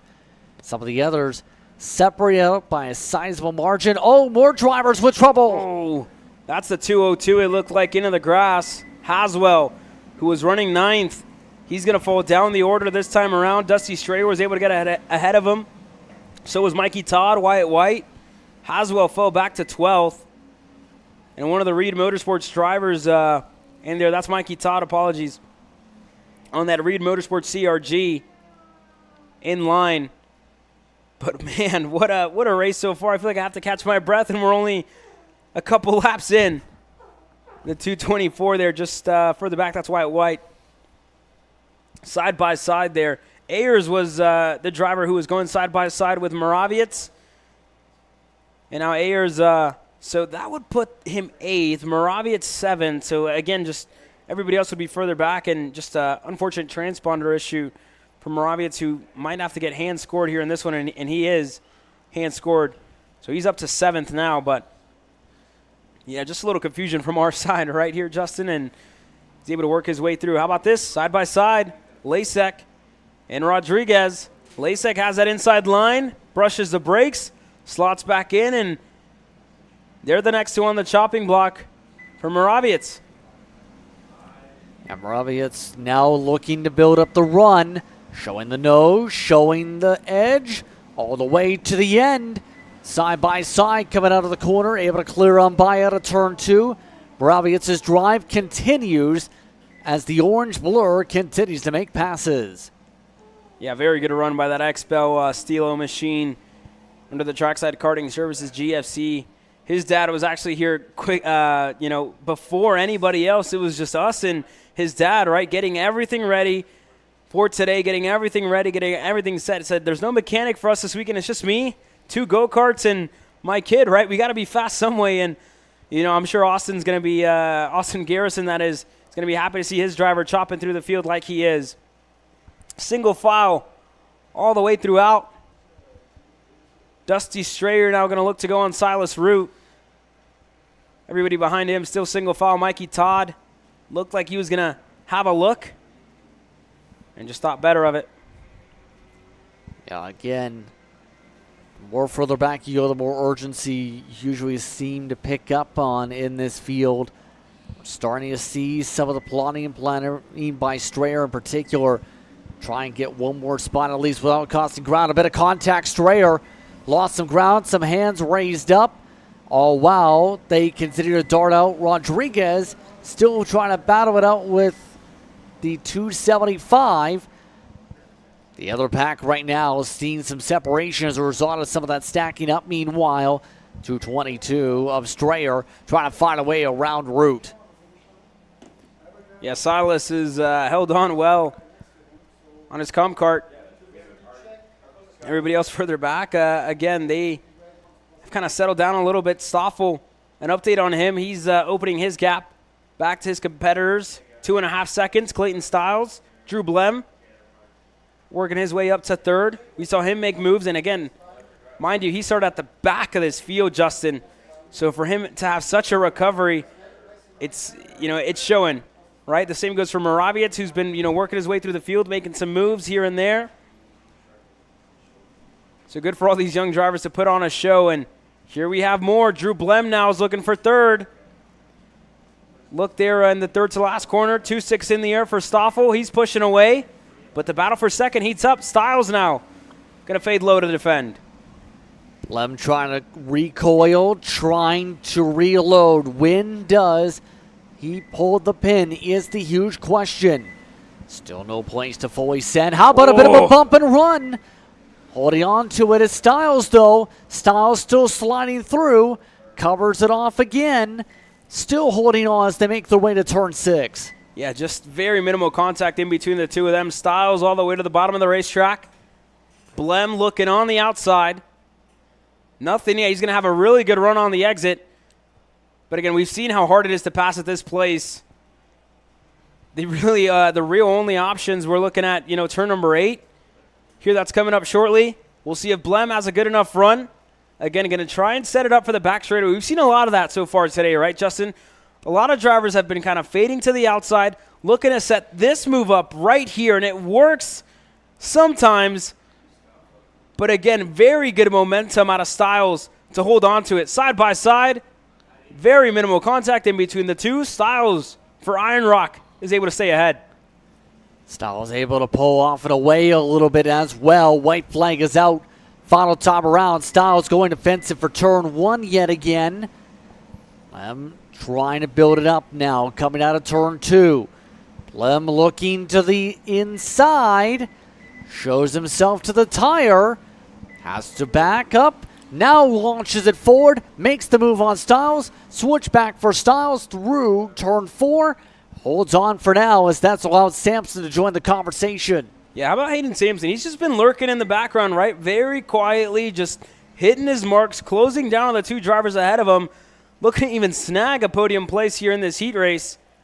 And there he goes, now applying the pressure on Drew Blem. who I don't think is going to have the best run out of the exit of the triple left. And Moraviec as well. Mind you, not too far back. He started at the back of this field as well at the start of this one. Blem going to look to try and set up that same move, but a huge hop over the curve. Puts his 2 front tires up in the air by a good bit. Good little airtime in between the two of them. This is all the while Brody Stoffel inherited the pole position at the start of it. Hasn't looked back since. Brody Stoffel, your Heat 1 race winner. I'm sure Phil Pignataro is going to be happy with that. His dad, Rich, as well on the fence line. And Drew Blem steals the second spot. Styles across the line. Third to Samson. To Moraviec, your top 5. And Moraviec able to drive his way forward through this run through the field as well. Rodriguez, Lachik, along with Ayers, Root, Strayer in your top 10. 16 seconds to split between first and 10th, by the way. More than 6 seconds, just less than 6 seconds, in fact, for Stoffel over Blem at the top of the checker flag. White, Mikey Todd, Liam Haswell, Beckley Anderson, Sebastian Kim, your 15 drivers there in 206 Cadet, presented by Speed Concepts Racing. It's time for some Masters action. Presented by High Five Performance. Miguel Mir, a return to form here this weekend at TSRS. The 7-time champ gets set to start on the pole position alongside RJ Guajardo. Pierce Baldus, Daniel Howie on row number 2. David Pregande and Shane Burkett on row number 3. Then it's John A. Din, who will start in 7th. 8th spot in months row 4 is Kogan Wright. Then it's John Mossy, who will start in 9th. Neil Faulkner rounds up the top 10. Brett Harper and Randall Rogers in the top 12. They'll start row 6. Mountain Cherry and Slade Miller towards the back 15th spot, going to Rod Lake. The sun's starting to set. The lights getting set to illuminate Amarillo Kart Complex. And everybody driving by, whether you're a truck driver, whether you're a family, you're going to be able to see the Texas Sprint Racing Series and the action live from I-40 all the way down to close to Route 66 as well, down where Cadillac Ranch is. A great show, and for those of you who were here last year, you guys may have seen a Casey logo out there. Myself and Riley can take credit for that. Kyle Cuthbertson as well was there with us. A very cool place to enjoy, and as well gives time as well with the schedule here this weekend to enjoy a little bit of the morning. I mean, we woke up what is late on any other given weekend, right? Waking up at about 8:30, 9, eating breakfast, which is also kind of weird, Justin, on race weekends, right? And then you get here to the racetrack at 10, which would be, you're showing up late, right? On any national weekend, any other weekend. But we were here early. It was a ghost town here at Amarillo, and then, the crowd started to show up close to 11-ish, 12. So this schedule, I think, has thrown me for a loop. Might have thrown you for a loop. I saw you were quite tired this morning. But, just adjusting to it all. I've heard, everybody's trying to stay up as late as possible here. The young kiddos, they have a bedtime. And, the parents are like, it's kind of weird keeping them up till 1, 2 o'clock in the morning, 3 even, to try and get them adjusted so they're not falling asleep by the time their main events roll out tomorrow. KA Senior rolls out at midnight tomorrow. Again, given that the schedule does stay the same, you see Darren McDonough there on the bottom of your screen, race director here this year, alongside Robert Venable. And they have a practice session at the end of the day to make sure the lights and the lighting is safe to race on here tonight. And speaking of him, he said he feels confident about it to get this show on the road once we get into main event day tomorrow night, I should say. But even then, it's been a great time to be back. It's been a couple of months since we've been back at TSRS, but the next round is going to come at us quite quickly for round number 3, when I believe we head to Dallas Kart Complex. Justin, correct me if I'm wrong here. I think, maybe, perhaps. Let me double check on that number because we have a lot of races. Oh, Kart Moto. Just got confirmation here. Yeah, we go to Kart Moto for round number 3. Then it's Dallas Kart Complex, and then I think it's Amarillo. I could be messing that up. I'm not even sure here.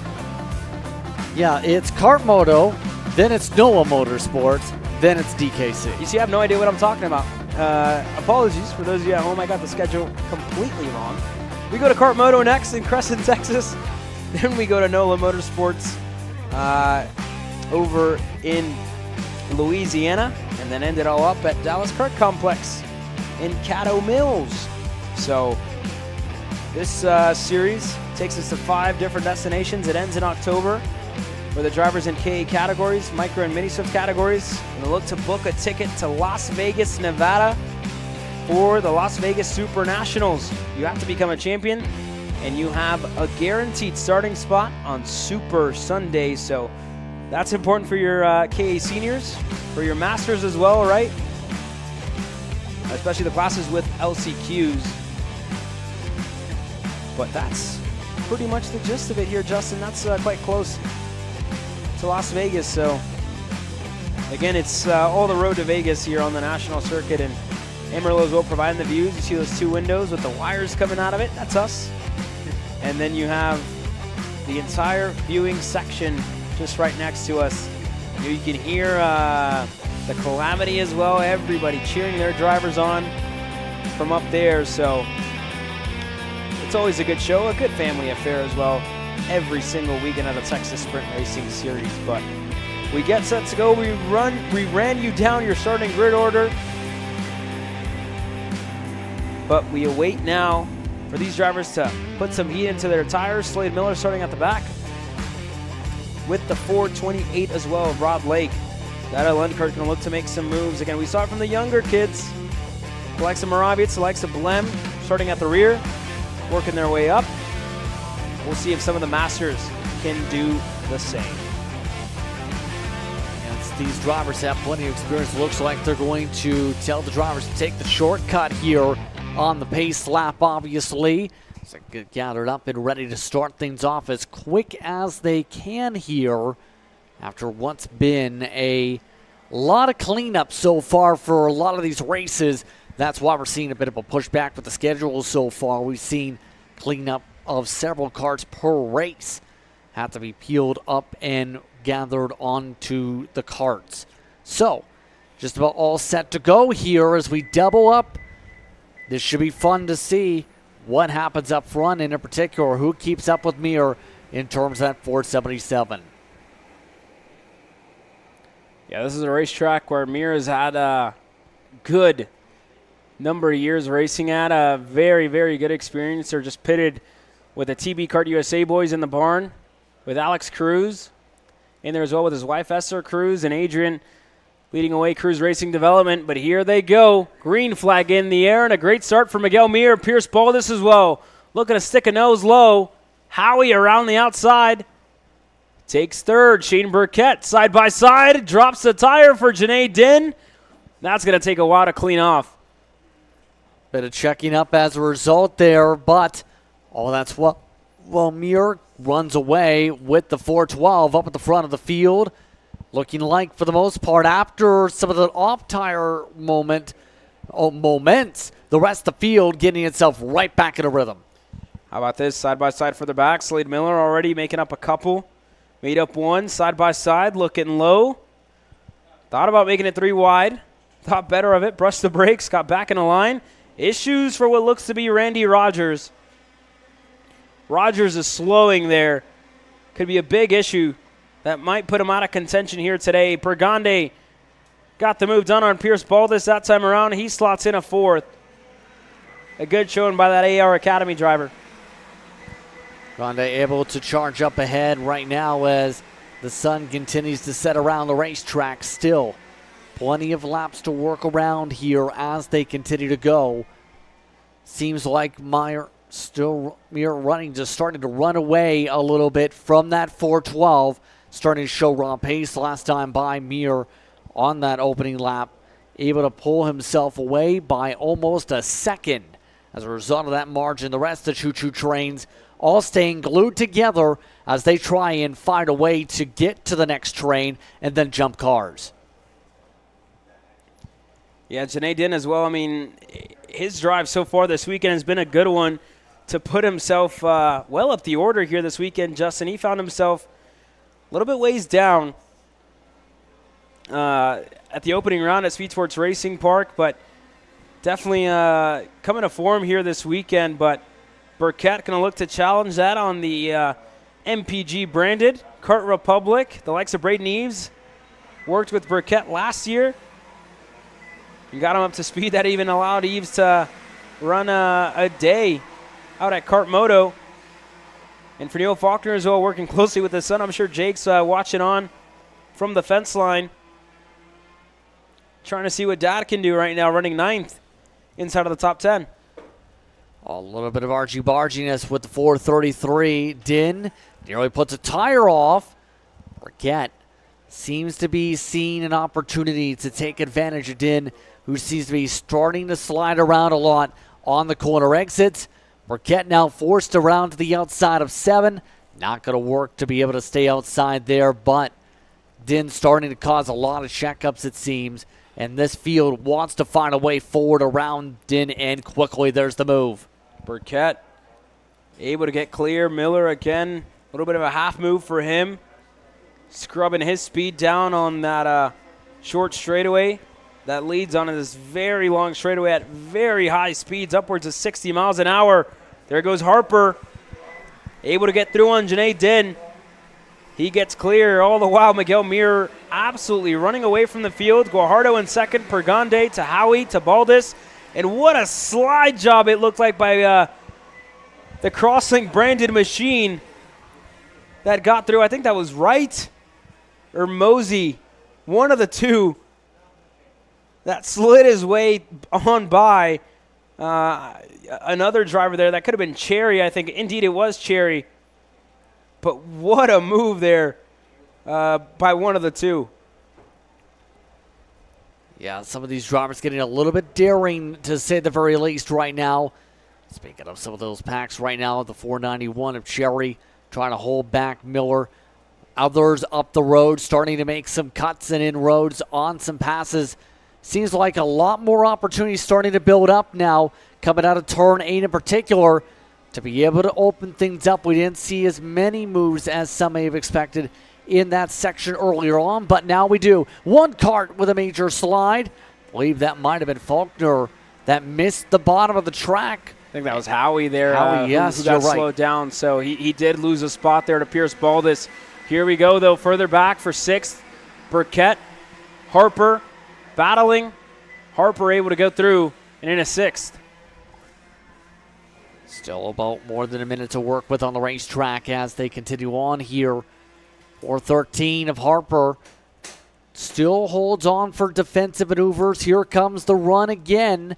We've seen Burkett make some good speed up for several spots so far this run. By the way, your front runners, it's more than 2 seconds for the race lead with Mir.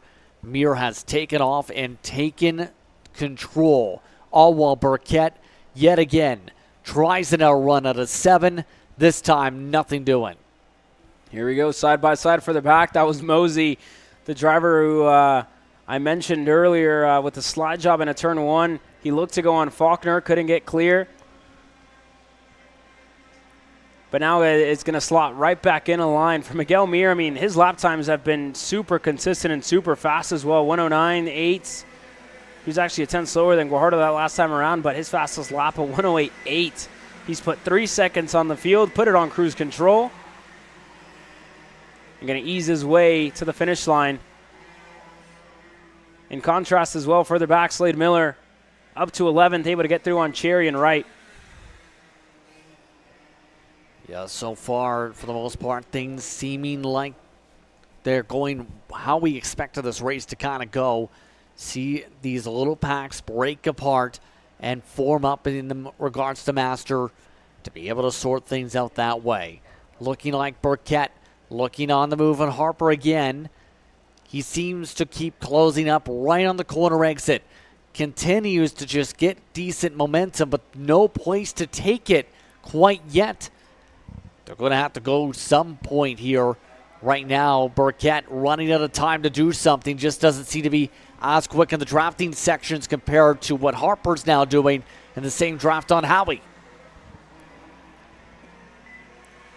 2 sticks in the air, 2 laps to go in K Masters, presented by High Five Performance. Miguel Mir, a good showing for him. Guajardo in second, Pregande. And the High Five man, Pierce Baldus, finds himself in fourth. The reigning champ hasn't shown us much so far this year. Again, not the best of showings for him out in speed sports. Here this weekend, can't get past Pregande, who, if you look back to last year when we were at DKC, stole his maiden regional race victory when our top 6 drivers got involved in a wreck there. And Pregande, again, showing some really good pace here this weekend at Amarillo Kart Complex. The next time around, the white flag in the air, but again, Mir, you look at the amount of seat time he's had through the years and the amount of accolades he's had through the years. He's been one of the consistent ones that when you hear about KA Masters on any given weekend, you expect him to see him at the front. You talk about the years he had with Crosslink Competition, being up at the front, racing for victories, and again, a usual suspect that we see in the top 10 at the Supernats at the end of the year. He's going to look to earn that ticket here as well this year on one that he lost last year. So we'll see what Miguel Mir can do. That being said, he continues to pull away from the field, about 5 seconds now, the gap in between first and second. Yeah, that gap has just rapidly gained each and every lap, because each and every lap it's gone faster and faster and faster for Mir. Last time by, he gained a few 100s. The previous time, he gained 2/10. Then he gained a couple 100s the previous lap. So it's been a constant lap after lap of increase when it comes to Mir throughout this run, continuing to get better and better and better as this run continues on the tires. Here we go for Miguel Mir. It's been a return to form this weekend in TSRS competition. Miguel Mir wins heat race number 1. Guajardo across the line second to Pregande, to Pierce Baldus, and Brent Harper now coming across the line to round up your top 5. Harper over Howie. It looks like Burkett dropping down the order on the last lap. Something happening there. Push him down 8th. Din in 7th, mind you. Mosey in 9th. Faulkner rounds out the top 10 as it's getting very dark out there. Not as dark as you would need for lights, but they are turning on across the facility. I tell you what here, Justin, I took a step outside earlier to talk to Darren McDonough, and the wind, for one, has picked up. You see the windmills is blowing that a little bit quicker, and the temperature has dropped as well. So we talked about tire pressure earlier on today. We talked about the heat of the racetrack and the temperature, how it's going to have an effect. I think we're going to see a lot of that here this weekend. It's going to be critical to get your setup right, with the amount of grip you put into it, the amount of grip you take out of it. But we'll see on to play for here. Myself, Justin Prince, catch our breaths for a second. Enjoy the in-lap.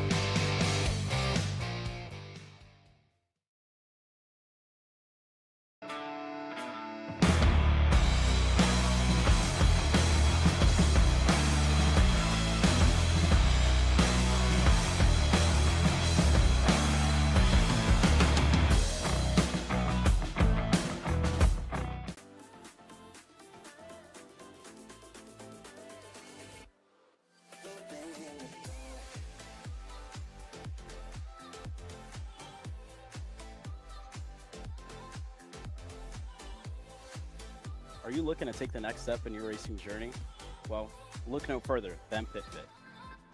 With 2 locations in Charlotte, North Carolina, and Indianapolis, Indiana, PitFit trains drivers all the way from grassroots level karting to IndyCar and NASCAR, with top-of-the-line personalized coaching to improve physical and cognitive fitness. For more information on programs, check out PitFit on Instagram or Facebook today. Are you ready to get behind the wheel? From Formula One to NASCAR and IndyCar, all the pros start here.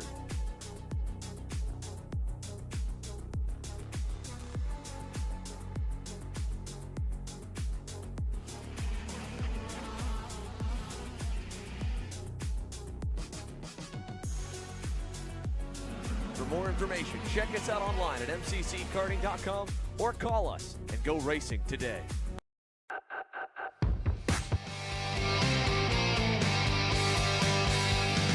.206 Junior out onto the racetrack now, presented by TB Kart USA. Team Gear on the Kubica machine starts on row number 1 alongside Santa Ana Racing Company's Rodrigo Poloya. Sawyer Chambers, Francisco Reyes on row number 2, Ava Blem and Holden Edwards on row number 3. Row number 4 features Mia Johnson and Brandon Green. That's followed on by row 5, Levi Midor and Presley Peterson. Rounding out the 12 drivers in the top 12, Brendan Wolf and Hayden Anderson start at the tail. Peyton Anderson starting 12th out of Speed Sports Racing Park with John Runnerode, her mechanic here this weekend. And again, a huge shout out to John, who's with us here this weekend. Great seeing him here. He's actually one of the ones who got me into karting, so to see him always kind of nostalgic, to have a good conversation with him as well with Alan Rudolph and the AR Academy. Again, bringing new people in the sport over from their rental track side over to the full-size karts here. But here we go. Green flag in the air. We're racing in 206 Junior. A good start for the inside line. Chambers going to give a good push to Garrier, who's able to work his way through side by side further back in the field. Johnson in that mix for GRC. Nothing yet. Sawyer Chambers, the rookie's up to second. Rodrigo on his second TSRS start, working his way through. And how about Chambers, who goes through, sold the dummy, told him to push, and made the pass. Hands raised all over the place there for a moment or so as Chambers now tries to hold the pack back, working the way towards turn 8. And so far, things looking very chippy, to say the very least, up at the front. The urgency level is picking up for these juniors, it seems, to be able to try and go and find spots quickly. All of this as well. The run's getting built up by that 360 machine. Balea, no place to poke yet. Elects to stay in line as there are now 5 carts all locked step together. Make it 4 as one driver loses ground. Yeah, Poloya there just behind in tow. Everybody else further back looking to start working together. The likes of Edwards, the likes of Meter in there as well. Everybody single file. Ava Blem just in tow as well, right behind the lime green TB kart machine. But single file line this time by.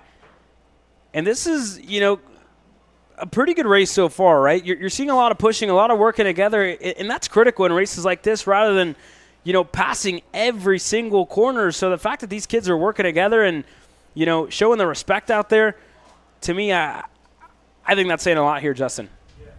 Yeah, it says a lot in terms of the development in the racecraft is, I think, the word you're looking for, because you can be fast as you might around a racetrack. You can be very quick, but it can only get you so far if you don't have the racecraft, the ability to dissect situations and to be able to show patience and to be able to manage that speed and to be able to manage your tires, as well as be able to then give feedback on the setups as well. You can throw into the mix maybe too. So there's so much when it comes to the development side of things that you have to have when it comes to racecraft if you want to be able to showcase your speed. Single foul this time by. Not many movers or shakers. I know Geary was unhappy at the start of this one whenever he got shuffled back by Sawyer Chambers for Francisco Reyes, who finds himself in 4th. He's starting to lose a little bit of touch on his Intrepid compared to the 3 drivers ahead of him. So not the best scenario, I would say, here for Reyes, who did have the tow early on. That could be just something else, right? You got to kind of try and pinpoint it, whether it's setup that's kind of lacking for them, or, you know, you talk about gearing as well, where he could be lacking a little bit. But he's just losing touch, or whether it's a mistake, right? You know, when you come to races like this, it's critical to hit your marks when, you know, you have as much class, you have as much pace, right? Pulaya, every time he's out at Speed Sports for a club race, he's up there running up at the front. The same goes for Gearier at his home racetrack. And for Sawyer Chambers as well, who's, you know, been close to national championships over at Cup Karts North America with Greg Jasperson in his series. And he's been running up at the front. I look back to the Summer Nats, I should say, at a pit race where he just lost that race victory that weekend. And, his progression has been a good one to see, especially for such a young driver racing in junior so early. He's fit into this class super, super nicely. He's meshed with everybody and shown his pace from the get-go. Right, and again, he has had some really good coaching out of Josie, and I know his dad Robert as well, and his mom Ashley are happy to see young Sawyer. I think one of the best personalities we have here on the Texas paddock be as quick as he has been so far this weekend. Yeah, some good speed being showcased by all these front runners in general, you can say.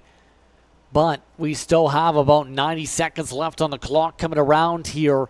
And it looks like you're starting to lose a little bit of touch right now. Starting to lose that extra little bit of cushion. The draft seems to be the one thing that seems to be keeping the 311 in the conversation. Without the draft, we might be talking about this being a 2-kart gap. That draft caused a big reel back in as a result. I will say this here, Caleb. It's already looking like no one's going to make a move until probably the second last, if not last lap. With the way things are shaping up, no one willing to make the move too early and risk losing the spot. But it makes sense, right? You see the top three and how well they're working together, the lap times they're putting together, compared to the pack that's just way further back in the field, right? You see them battle lap after lap, and that's, to me, it shows why they are so far behind, right? It's a matter of settling in, of finding your groove early on in this race, learning about your competitors early on in this one, because you've ran laps with them so far this weekend, right, in practice and qualifying, and even in other races, whether it's your home club track. But this is different, right? You're on the regional stage. The cameras are out. That adds a little bit of more nerves. I know it would for me as well. But even then, you got to learn a little bit in the early stages of the race. You got to see, what your competitors are doing within a race and at a different racetrack as well here this weekend. So, it's all to play for. And to me, Chambers, we talked about Rodrigo, who's in second, and Dean Geary, who's in third. These three drivers have shown their pace quite well. And even then, we talked about Johnson, Edwards, and company closing in on Francisco Reyes, who, is lacking pace, for the lack of better words, in this heat race. They haven't caught up to him yet. And that's because they continue to fight lap after lap, corner after corner. But we've seen them be really, really patient with each other so far this race. With a 2.6 in the air, I don't think that's going to be the case here, Justin.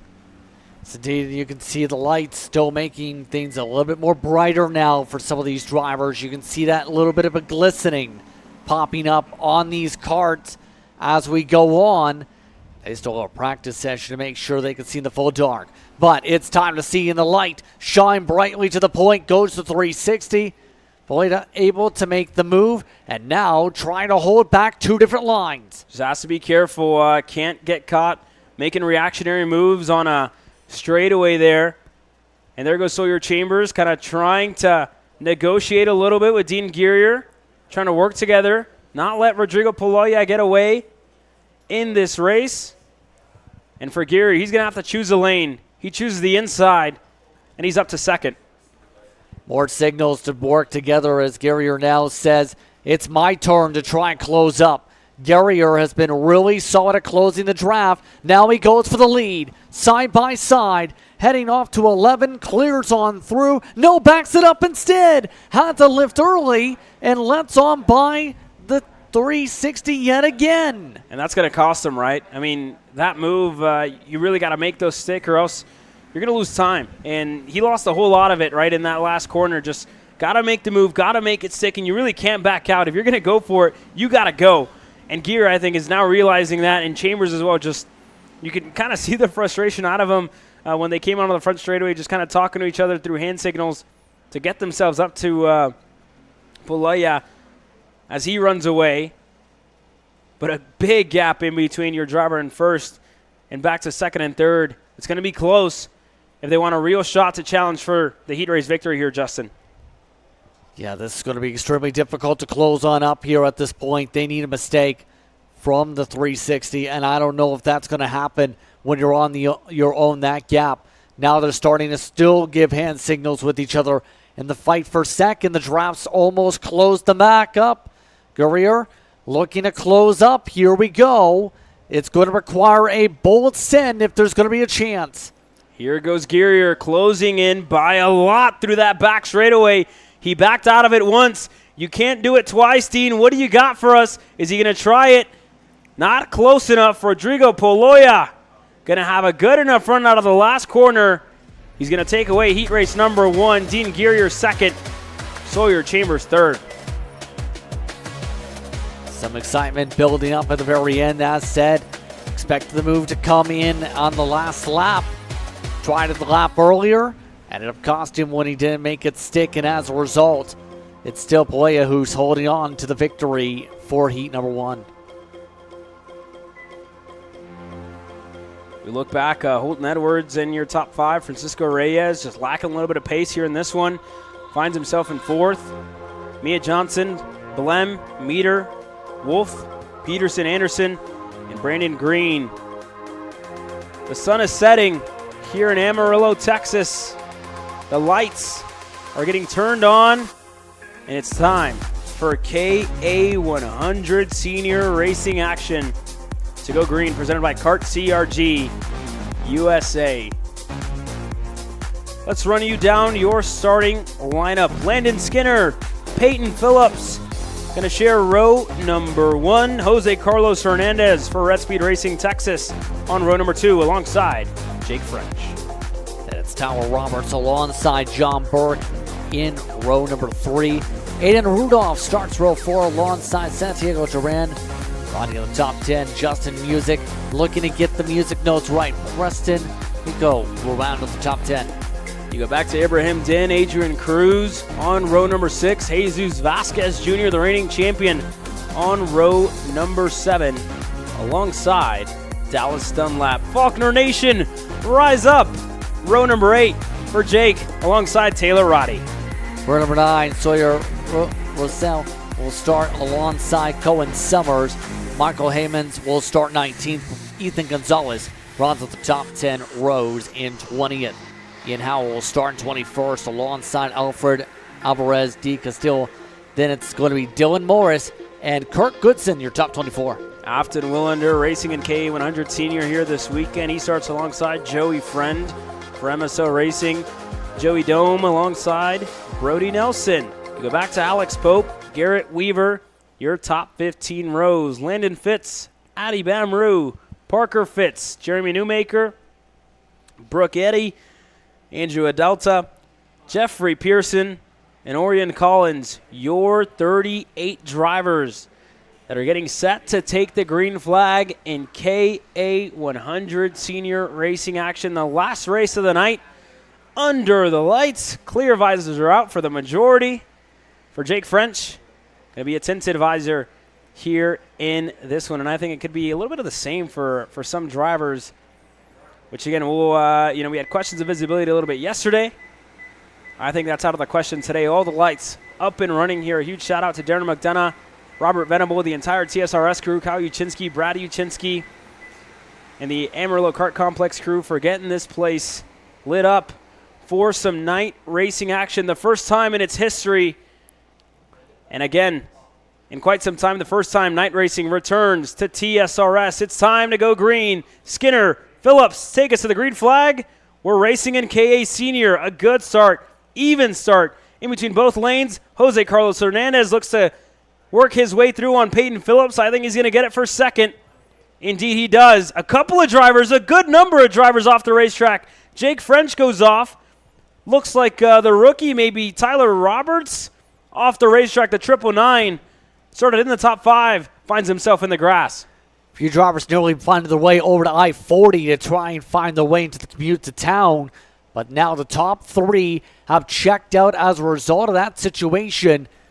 An interesting start, to say the very least, to this one, as it's Phillips who's the caboose of that train. And then you have a big separation, 1 or 2 seconds back, you can count just about, to the rest of the field. And that's what happens when you have a chaotic start. It checks things up, it slows things up. Carlos Hernandez to the lead. now trying to hold on and try and get aerodynamic as they line up in the top 3. Yeah, Jose Carlos Hernandez had a really good run on that back straightaway, was able to surprise Landon Skinner. And again, that pass may have just brought Justin Music a little bit closer, but not enough. Ibrahim Din, Vasquez Jr., they're on screen now. Vasquez had a really good start, started further back outside of the top 10 like we mentioned earlier, Justin. He finds himself up in a 5th, a great opening lap for your reigning champ. For Din as well in 6th. John Burke, Aiden Rudolph working together to try and close down the gap to the top 7. Vasquez Jr. continuing to keep his foot to the pedal and put the pedal to the metal, trying to find a way to work with Music to close up this gap. The interval still is pretty sizable. Last time by, it was more than a second, mind you. He's already taken Din and ran away from him as a result of pushing to the back end of Music. Yeah, and they're pushing away from Peyton Phillips as well. Phillips, I think, just lacked a little bit pace for the run onto the back straightaway. Here's that mid-pack battle. Ibrahim Din just ahead with Preston Pico. Jake Faulkner in the mix. Cohen Summers.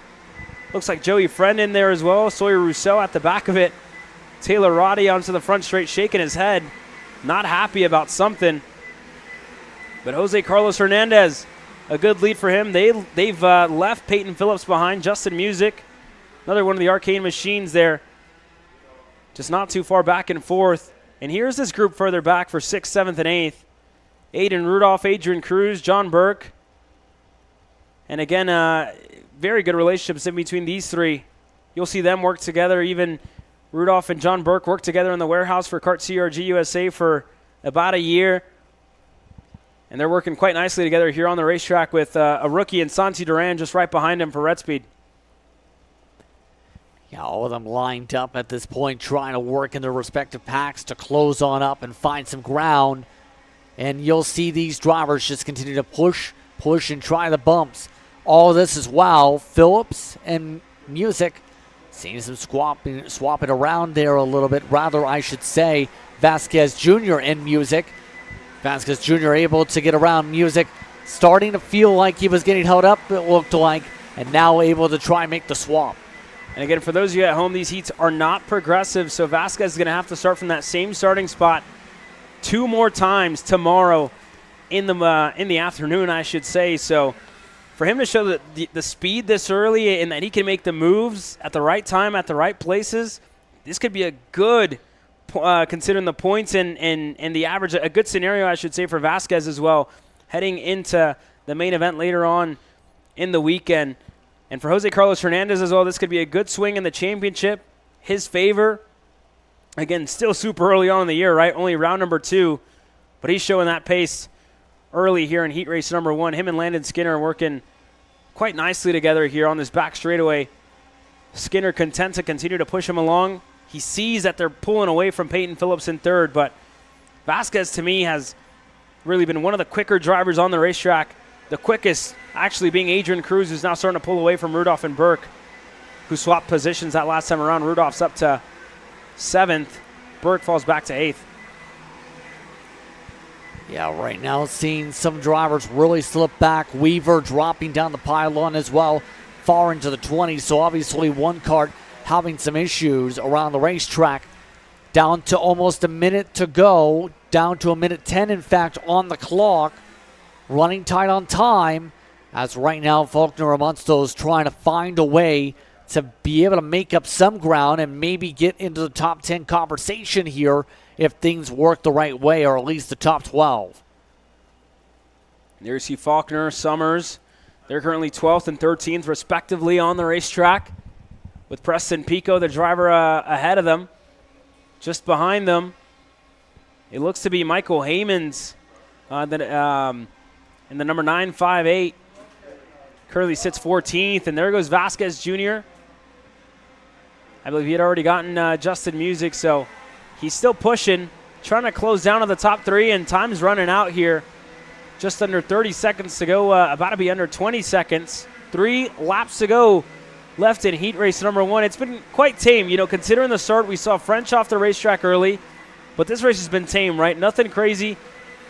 Just the first of the heat races, and imperative that they keep it this way moving forward you'll see, I think, a little bit more of desperation driving in heat race number 2 when, you know, you didn't have the best heat race in the first one, and trying to salvage something for heat race number 3 should be pretty tame as well tomorrow afternoon. But as it stands here, it's going to start to heat up. Skinner now finally looking to go through. He gets clear.